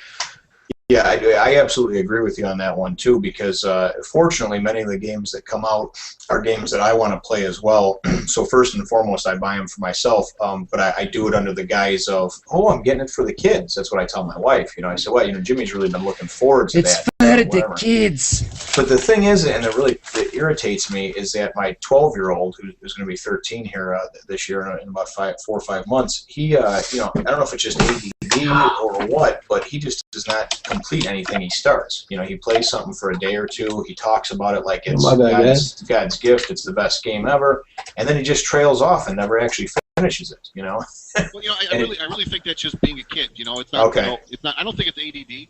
I think it's just being a kid. My son's the same way. Like, he was into he got Far Cry 3 when it came out. He bought it with his own money, and he played it. He had, he enjoyed it, but he never finished it. I don't think out of the hundreds of games that kid's ever played, he's finished a single game.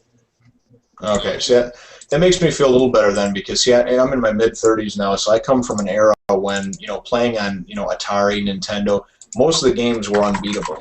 There was no end to many of those games, and many of the games were so difficult just because of the way it was set up with no save system and everything else. That when you beat a game back in like the mid to late 80s, that was an accomplishment.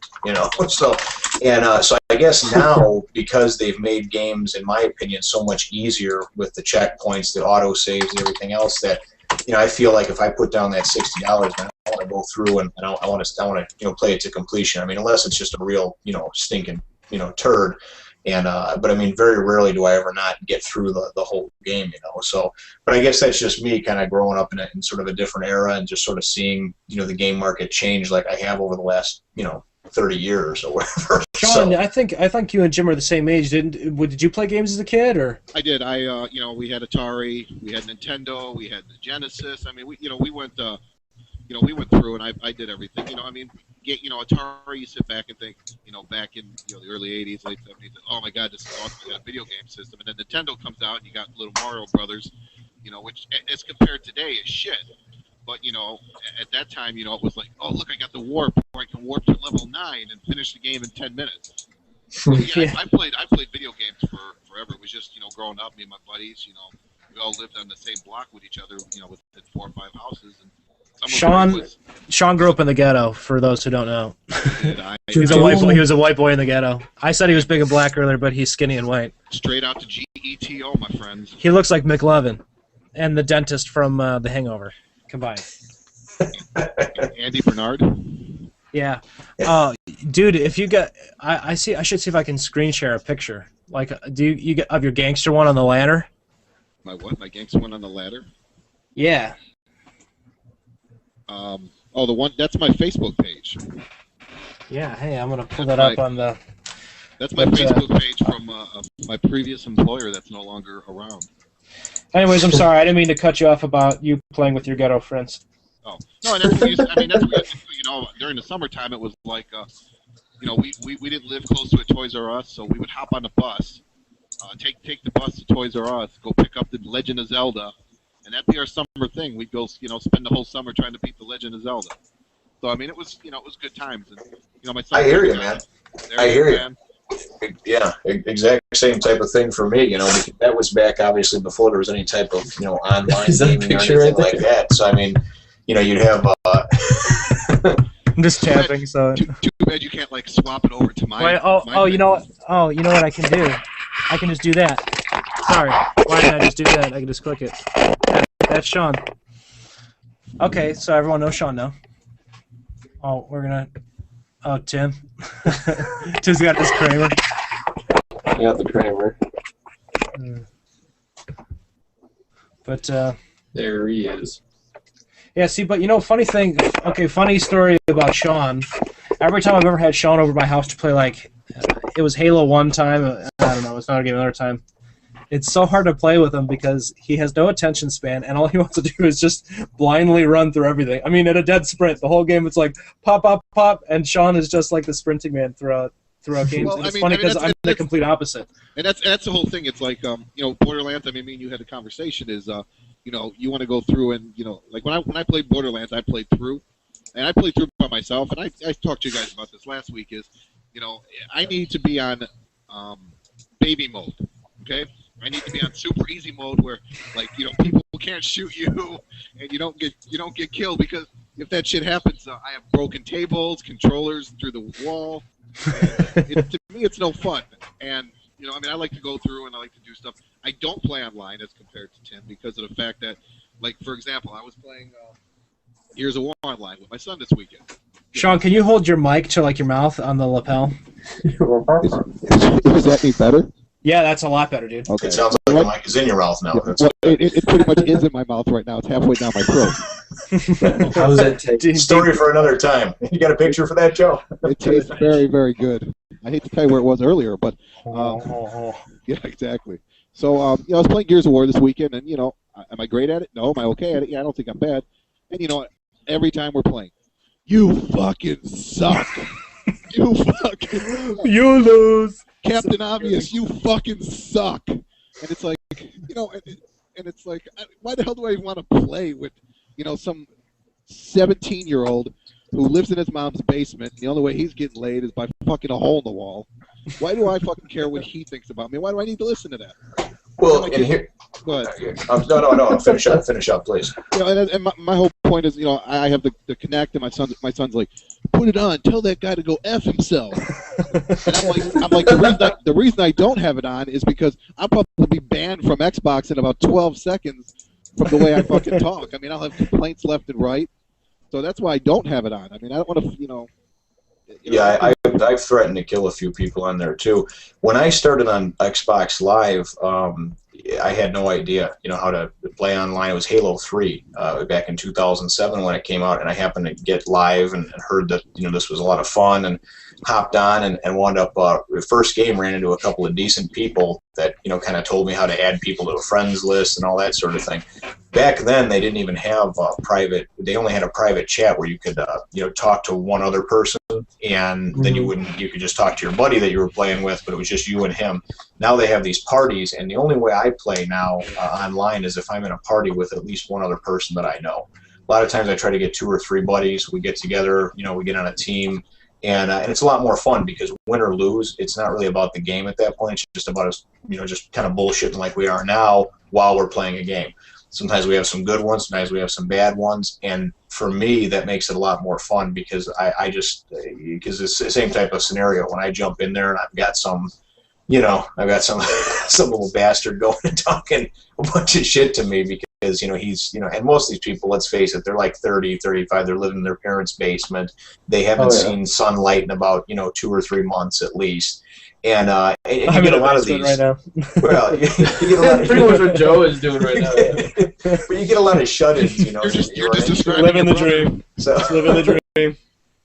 But then ultimately I wind up just, I wind up just getting angry, because usually I wind up having something, smart and comical to say to them, but at the same time, you never really win in those things, and it doesn't really do anything good for you. So when you go into one of those private parties, you can have up to 8 people in there. It's nice because then it's just you guys. Nobody else can hear you. There's not, if anybody's talking shit in between rounds and games, you can't hear it. So who cares, Yeah, right. So, I mean, that's the whole point. Is that I look at the same way. It's like if I'm playing a game and I'm playing online, I'm not playing it to fucking, win a medal. I'm just going online to have fun. It's a freaking game. I want to go on, have fun, play with other people, and just, kind of learn from them. And, it's just when someone just berates me, I go over their house and cut off their little dick. Yeah.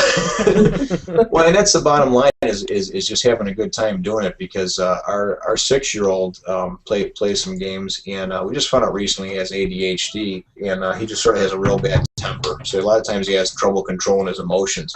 And sometimes I'll literally have to have him turn something off because he's getting so emotionally distraught and pissed off over playing and not winning or having a tough time. And I talked to him the other day and I said, listen, man, I said, as soon as it becomes not fun anymore, you cannot play. I said, because it's a game. It's supposed to be enjoyed. It's supposed to be fun. I said, as soon as it becomes a chore, a hassle, and for a number of probably a year or two, I would play games, and I was an achievement whore. I just loved getting the achievements. I was laid off for a little while. I had nothing better to do. It seemed like I'd get into these boosting parties where we had it like organized with 15 other people, because you had to get these weird online achievements in a game that no longer had an online community playing. And I found myself getting agitated when it was like, damn it, I was supposed to get to 10 kills in a row. I got to 9. And I mean, I get really pissed off, But that's kind of where I went back to and circled around and said, listen, if I'm not having fun doing it, I'm not going to do it, So now I've found ways to still play I love co-op in games. I love the co-op so much that Dead Space 3 is a co-op game, but you can't play it split screen on one Xbox, and my son has one. I actually bought a second copy just so we could play co-op together because it was so much fun, So I get some of that interaction with others through the co-op, and then the multiplayer, I just make sure I play with, one or more people that I know, and it's just us, that seems to ease the tension a little bit. So. It does, and I think it all matters on the community you're in, too, because, I've played Borderlands online, played 1 or 2, and, I've never really had people, fucking noob, you suck. It's always like the, I've never played Call of Duty because it's a competitive community. Yeah. It's just it's like, seriously, dude. I guess I'll never understand it. It's just one thing that bothers me. It's so weird for me, like that. I'm into Call of Duty because I'm probably the least competitive person by nature. Sean knows this by working with me. Sean and I worked together for a while, but. I'm not very competitive. Nobody said you ever worked. You were employed at the same place as myself. Yes. You guys both hung out in the same common location, but yeah. It's like Milton from The Office. We fired you 2 years ago. We didn't get a paycheck in like 6 months. But I'm not very competitive at all, and with Call of Duty, it's I don't know what it is, man. I think that it's, I don't know, it's not that, I played some sports and stuff growing up, but I never really was, athleticism never came supernaturally to me because, my depth perception, my eyes aren't really great. And it just didn't appeal to me. I was a musician, so that's just what I did. But everything else was just kind of, laid back, right? So when I got first introduced into Call of Duty, it was, this opportunity where, well, you don't need to be an athlete to play this game. If you've got control on the stick with your thumbs and you understand map control, anyone can improve at a shooter enough so that they can be pretty good. But it's funny because, as I've gotten more and more to the community and learn more and more about it, you peel back kind of those layers and you start to realize that, there is a natural limit for most people. And then there's some people who just wouldn't have to play a fraction as long as I've played to improve and be really sick nasty at it, just because their muscle responses are built for it, But I don't know. I like that whole process.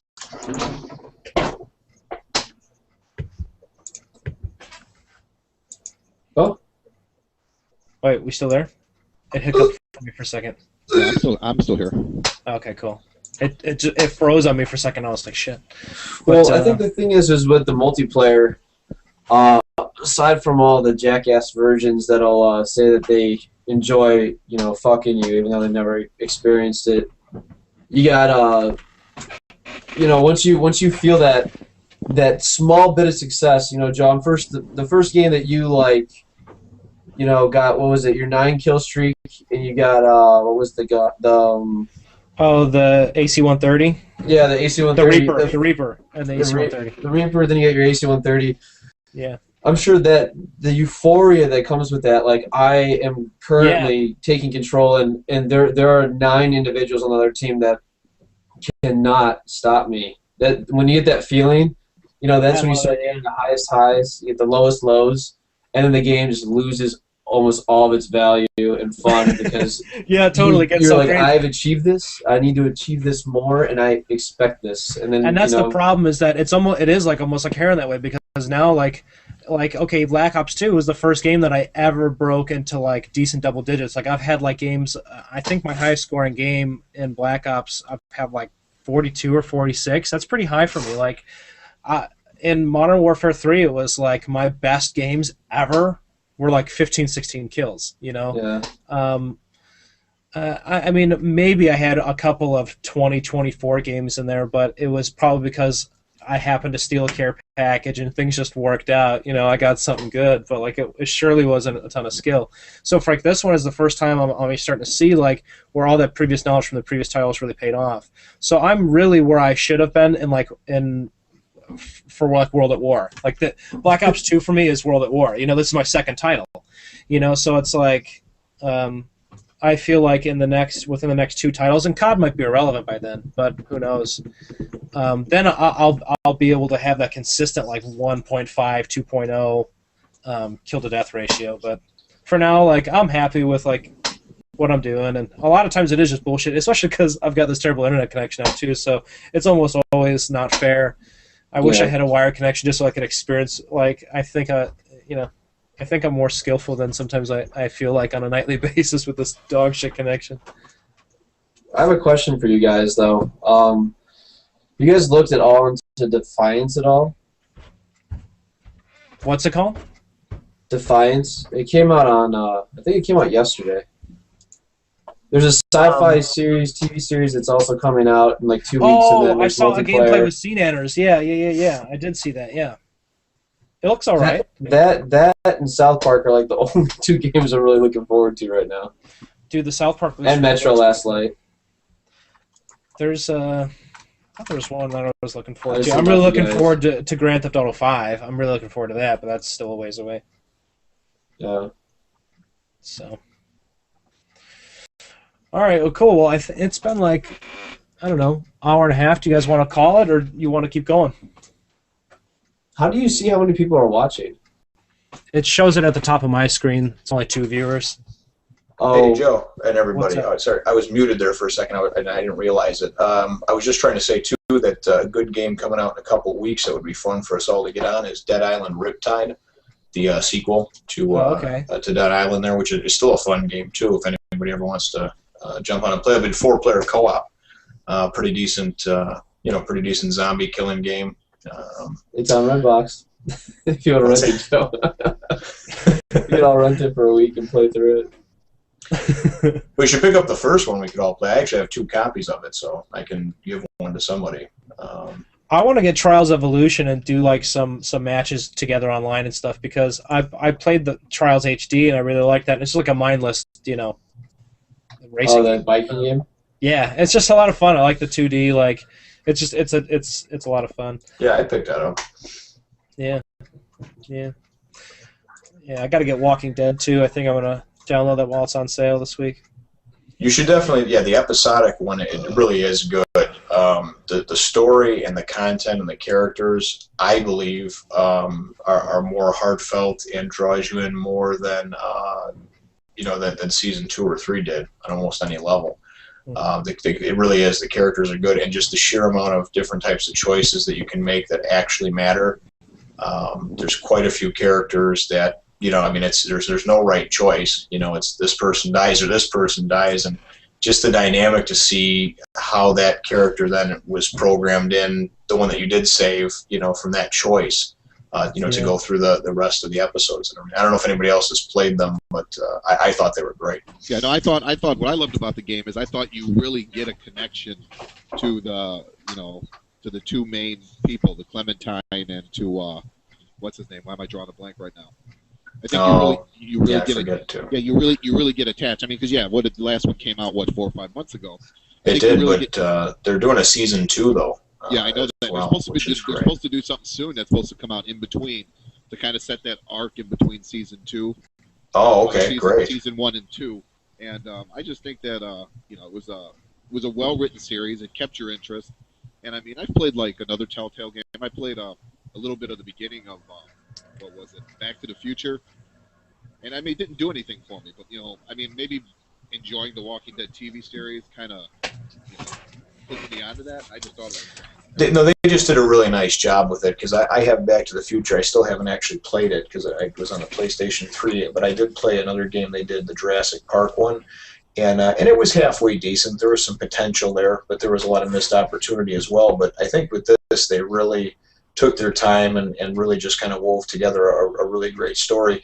And then, like I said, I think the unique, ability to make these choices that really, impact the story and the characters, and not just like the promise that was given in Mass Effect about the choices meaning something and everything else. The choices in this really do. I mean, they're difficult, difficult choices.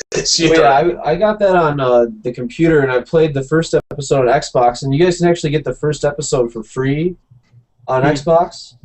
I really liked the Telltale. I didn't really like Jurassic Park, but I did like the Walking Dead one a lot. Yeah, it was good. And then, like I said, this week I think the episodes are normally like $5. They're 400 points, and I think they're all on sale this week or something for maybe like half that. So it's going to run you like $10 to get them. I mean, it's not, and you're going to get, each one is nice, because I played through an entire one, and the whole family, we sit down and watch it, and you can make these different choices and dialogue choices and everything like that. But they're, maybe an hour and a half to 2 hours each, so it's like sitting down and just kind of like, I mean, I don't know how long you guys play usually for a gaming session, but usually that's a couple hours is what I'll sit down and play if I have the time. So, so they're definitely, I think, worth the money to pick up. So, I mean, even at full price, but... Clementine. Yeah, man, I'll have to get that shit for sure. Xbox is a little bit harder to control it, but... it's still good. I remember I went to PC, it's like a walk in the park. Like Telltale, you have it's like hit A, or you have to look around and you're just like, shit, I can't really control it perfectly. Yep. Well, the other thing that had crossed my mind earlier when we were talking about like owning games and renting games and used games, and Jim, you and I have talked about this a little bit, but and Sean, I think we might have too. But next-gen consoles use games. What do you guys think about that? They're talking about used games not being able to be sold. You just have download. Like at midnight, you can download it, and then you can start playing it. I hate the lines. Yeah, that'd be cool. Then the downloads will be, everything will crash online probably. well, I know with the PS3, it's when you could buy the game, when it comes out, you could download it. What it does is it starts to download, and then you can play the game instantly, and it finishes downloading the game. Or I'm sorry, PlayStation 4. And it finishes downloading the game while you're playing. Oh, that's pretty cool. So, yeah, right on. A lot of PlayStation 4 is going to be cloud. Everything's going to be up in the cloud. So, up in the clouds, man. That's cool. I think that. It'll be. From what I saw from the little presentation was back, it looked pretty cool. And I just got to wait for Microsoft to present theirs. I'm sure that's right around the corner. You guys are we going to get it in Q4? Are we getting it for Christmas? I'm going to get mine. I'll probably scoop up the new Xbox. I generally, the last couple of console cycles, I've waited a little while to see what happens. I picked up the 360 about a year after it came out, hoping that the bugs would be worked out. It still had the issues, obviously, with the overheating and that sort of thing. But, then I got a PS3 just a couple of years ago, because there really wasn't a whole lot going on with it, for the first couple of years. I think the launch was botched with it and everything else, but I'm kind of excited about this generation, so I think I'll probably scoop it up, scoop up the new Xbox at least to start out with. Yeah, I think that they're saying too now, like what Sean was saying with the way the game is played, is that it's going to be able to run. The system should be able to run more background processes like a regular computer does, so you can do stuff like that. And I think the way some things were coded before, that's not possible. Not only because not being able to run multiple processes at once, because every time you start a fucking game and it's like download for this stopped, and you're like, son of a bitch. Yeah.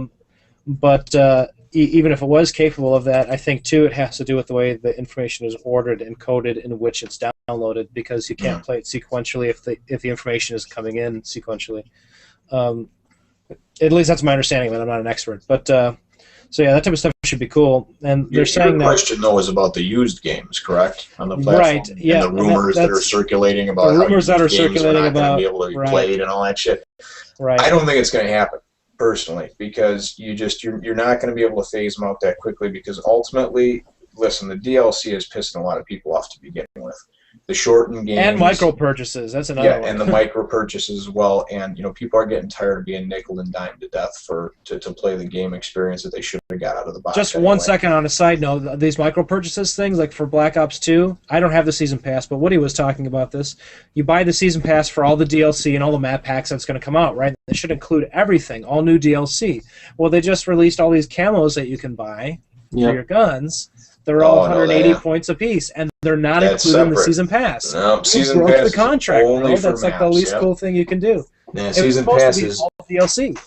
Well, it's earnable stuff too. I mean, then you're getting into what are they doing? Are they trying to, you're giving them 10 classes they can just buy, and you're just teaching people, if I have money, I can do stuff. Like, this is very side topic, but as a PC gamer too, Diablo 3 was ruined due to a real auction house, and you can literally just all the competitive aspects out the door because you can buy your character. I mean, you can probably now you don't have to take the time to build and to grind. Pay to play, and that's the problem. Is that there's one successful shooter out there. It's just the Peacekeeper. But there's one successful game online that does it now, and I don't know what the name of it is, but it's basically it's pay to win, and that's the problem now, is that you're not giving people all the same even platform opportunity. It's one thing like within the game, like, okay, for instance, in Call of Duty, to have to reach a certain level to unlock certain perks, or in previous Call of Duties with the pro perks, you have to achieve certain things to get them, because everyone has that opportunity. But for the people that aren't willing or are not going to spend the extra money, and you're putting them at a real disadvantage in the game, you're creating a really bad problem in the market there, I think, because I don't think consumers will stand for that for long.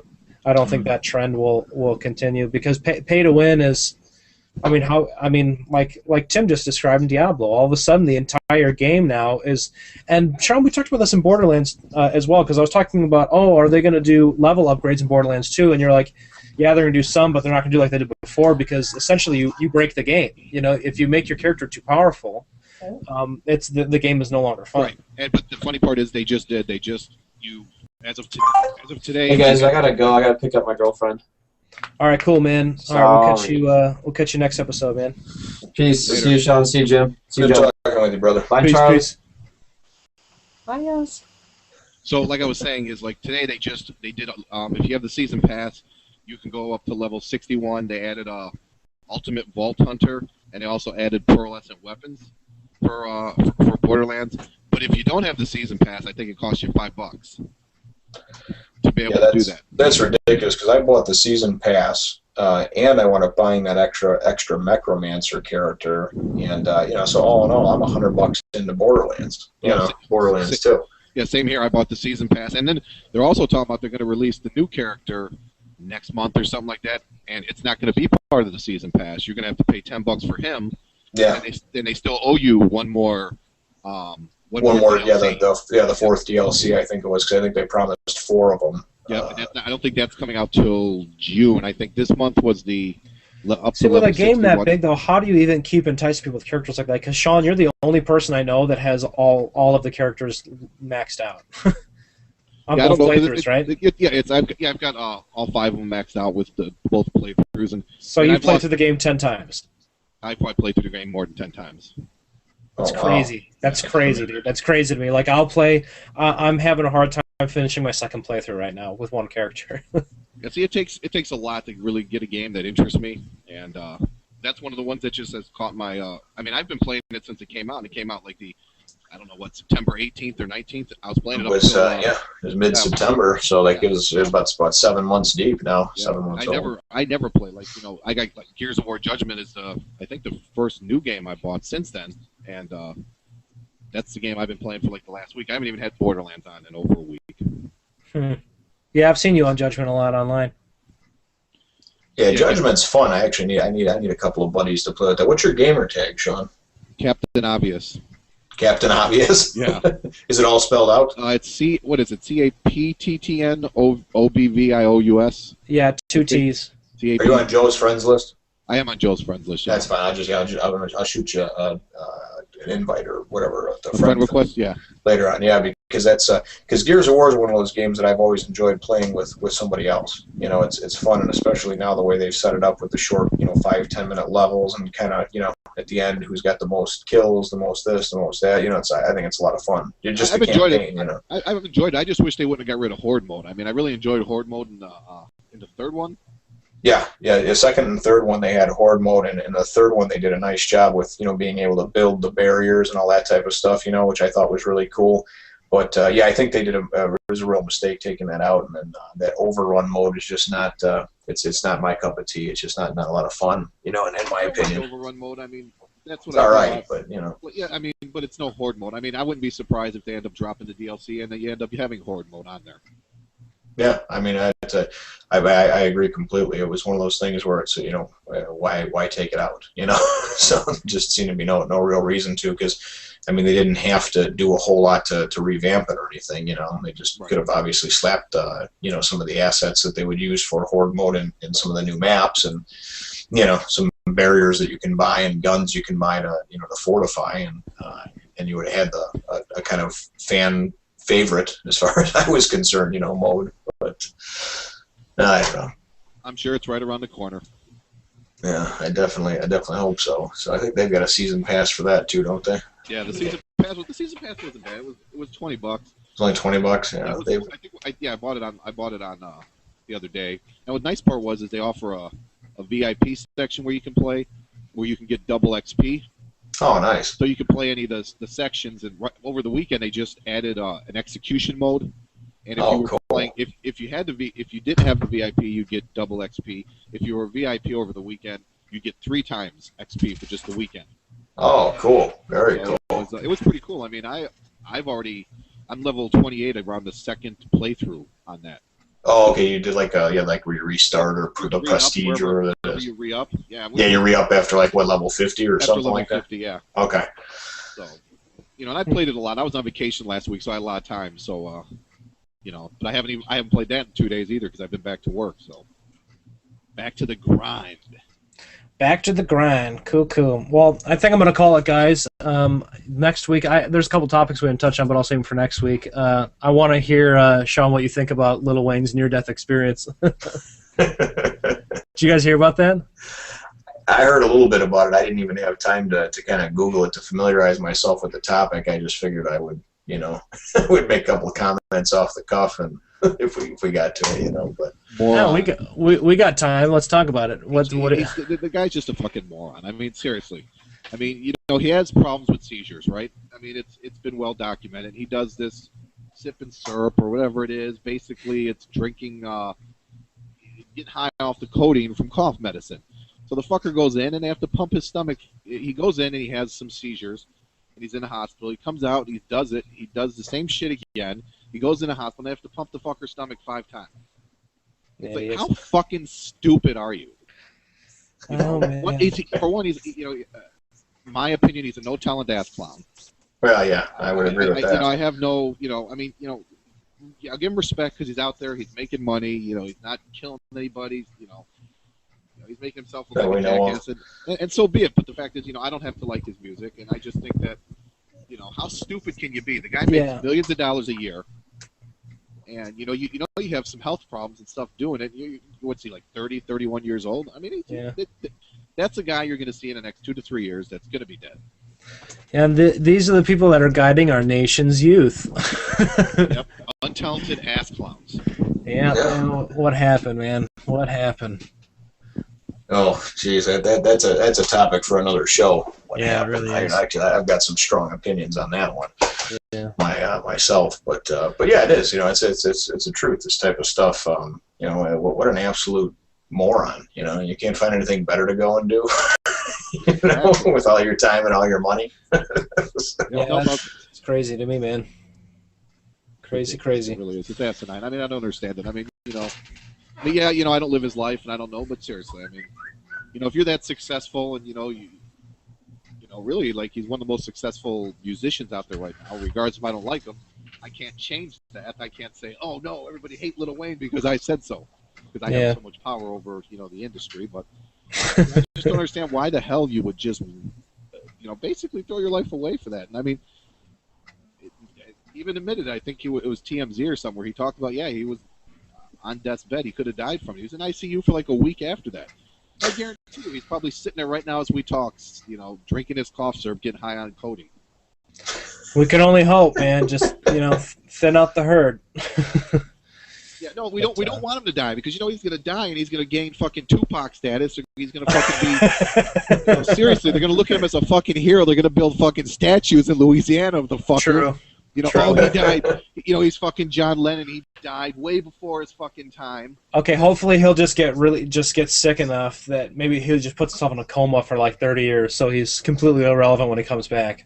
I can't believe that though with cough medicine, man. It just makes me think of the Dennis Leary bit, man. About the NyQuil. NyQuil, we love you, you giant fucking Q. He's like the warning label says on the side, should not operate machinery. It should say don't make any fucking plans. And I don't know exactly what obviously it was probably prescription stuff that had codeine in it, but it's I don't know. I've done a lot in my time, and cough syrup has never really been one of them. Apparently you're missing out then, because you won't be able to hang with Lil Wayne. I guess so. I know you're probably upset with that. Probably won't sleep well tonight, because I know I won't. Well, I already have nightmares and random thrashing around in the bed as it is, but so. Well, let's hope Lil Wayne has sweet dreams tonight. And let's pick up with that next week. We'll talk about Lil Wayne, and we'll talk about some music stuff next week. So we have no Walking Dead to talk about now. Yeah, we're fucking done with that. So, all right, guys, cool. We'll hope. You know what I think would be a good idea though too, that we can do to fill in the gaps over the summer here is we can even do a thing where we can go back and do a specific episode or a specific episode of Overdose on a specific episode of The Walking Dead. Because I was already talking to my wife and we were planning on going back through and we were going to watch the black and white, versions that they've been releasing of the first season, and maybe we can cover a couple of episodes or whatever and throw those up, and there's certainly a lot going on, whether it be movies, music, games, anything in between, current events that I'm sure we can get together and talk about every week. So cool, man. We'll have something. Maybe by next week I can figure out why the hell shit ain't working here. We'll work it out. You know what, Sean? Let me after we're done here, text me or give me a call, and we'll figure out a time we can sit down and see if it was just a fluke. I just don't know. I mean, last week we were fine. It was totally fine. It was no problem. I think it honestly had to do with I think you were maybe the black sheep today, because I've seen this on other video podcasts where some guys guys who do the shit for a living, who figure stuff like this out easily were stumped. So I think sometimes it's just you might have been the black sheep today. So. Well, obviously, I mean, I've been even throughout the whole thing since we've been talking. I've been playing with the iPhone. I've been playing with the iPad, trying to get on, thinking maybe I can get on and there'll be some video. So I don't have to. You don't have to keep looking at a black screen, because I know online you see a fucking black screen when I talk and it says no video. Oh no! It shows Sean Shank. Oh, yeah, it shows that picture of the knife with the blood dripping down, and it says Sean Shank. I have it on my phone right now, the live stream, and what it shows is what I'm seeing is a black picture with no camera is what it's showing, because I have the live stream going right next to me. Okay. Yeah, because I see the Sean Shank here. Yeah, that's what we're seeing too. So I think that whatever your icon is for your Google Plus, that's what is showing up. So yeah. We'll have to figure out what the hell's going on. I don't know what the hell happened. I'm just glad I got my shit working, because out of the four of us, I think I'm probably the most technologically deficient. I mean, I'm pretty sharp as far as being able to be persistent and figure things out. And if you explain to me what I'm doing wrong and I know how to fix it, I'll then remember that for next time and try to grow upon that and build upon that. But I've never done anything like this before, so honestly, when I kind of got everything plugged in yesterday, and then Joe and I did a little test run, I was ecstatic that it worked. It's like, this is fucking great, because there's almost always some kind of problem whenever I try to go and install some type of new technology.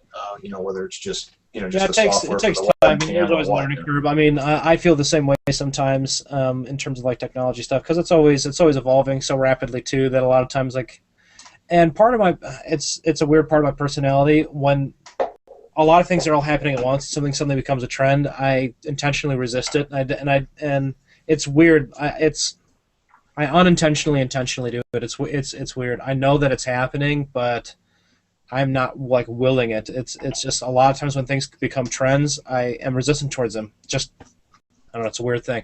So I don't know things like thumb drive. Okay, these have been around for how long, guys? Oh God. Probably about 5-6 years at least that I know of. I just got this. Just started using it. It's 10 times easier for transporting my music instead of fucking CDs.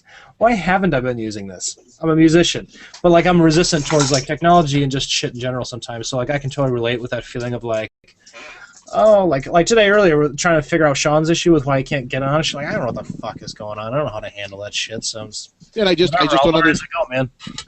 And I just don't understand. It's like I said, I shot myself an invite on from one account to another.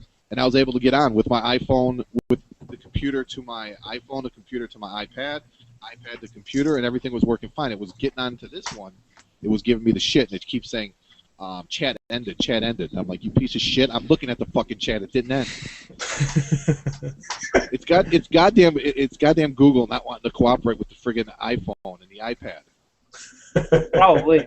I would be surprised, like I said, I used the shit last week, and it was fine. And it's just, I guess that's what really frustrates me is that I'm just mad. I'm honestly gonna rock myself to sleep in the fetal position while sucking my thumb tonight. Yeah, and crying and masturbating. Mm-hmm. Well, I'm gonna use the tears from my tears to lube myself. Yes, that is true. That's a perfect plan. I think that's exactly how you should do that. It is, and that can be shown on the video next week. Yes, that'll be the video next week.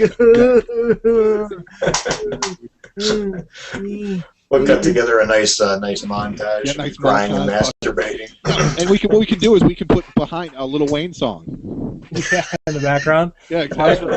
Sipping on some scissors. Yeah, exactly. Fucking loser. We should make like drinking Febreze the new cool thing. It's not the cool thing. That's what I do. So I've been drinking the whole show. Not only does it taste good, it gives you great breath.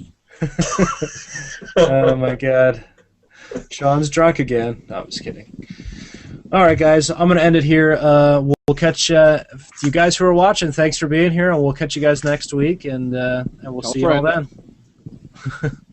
All right, guys. Take care. Take it easy, man. Everybody have a good night.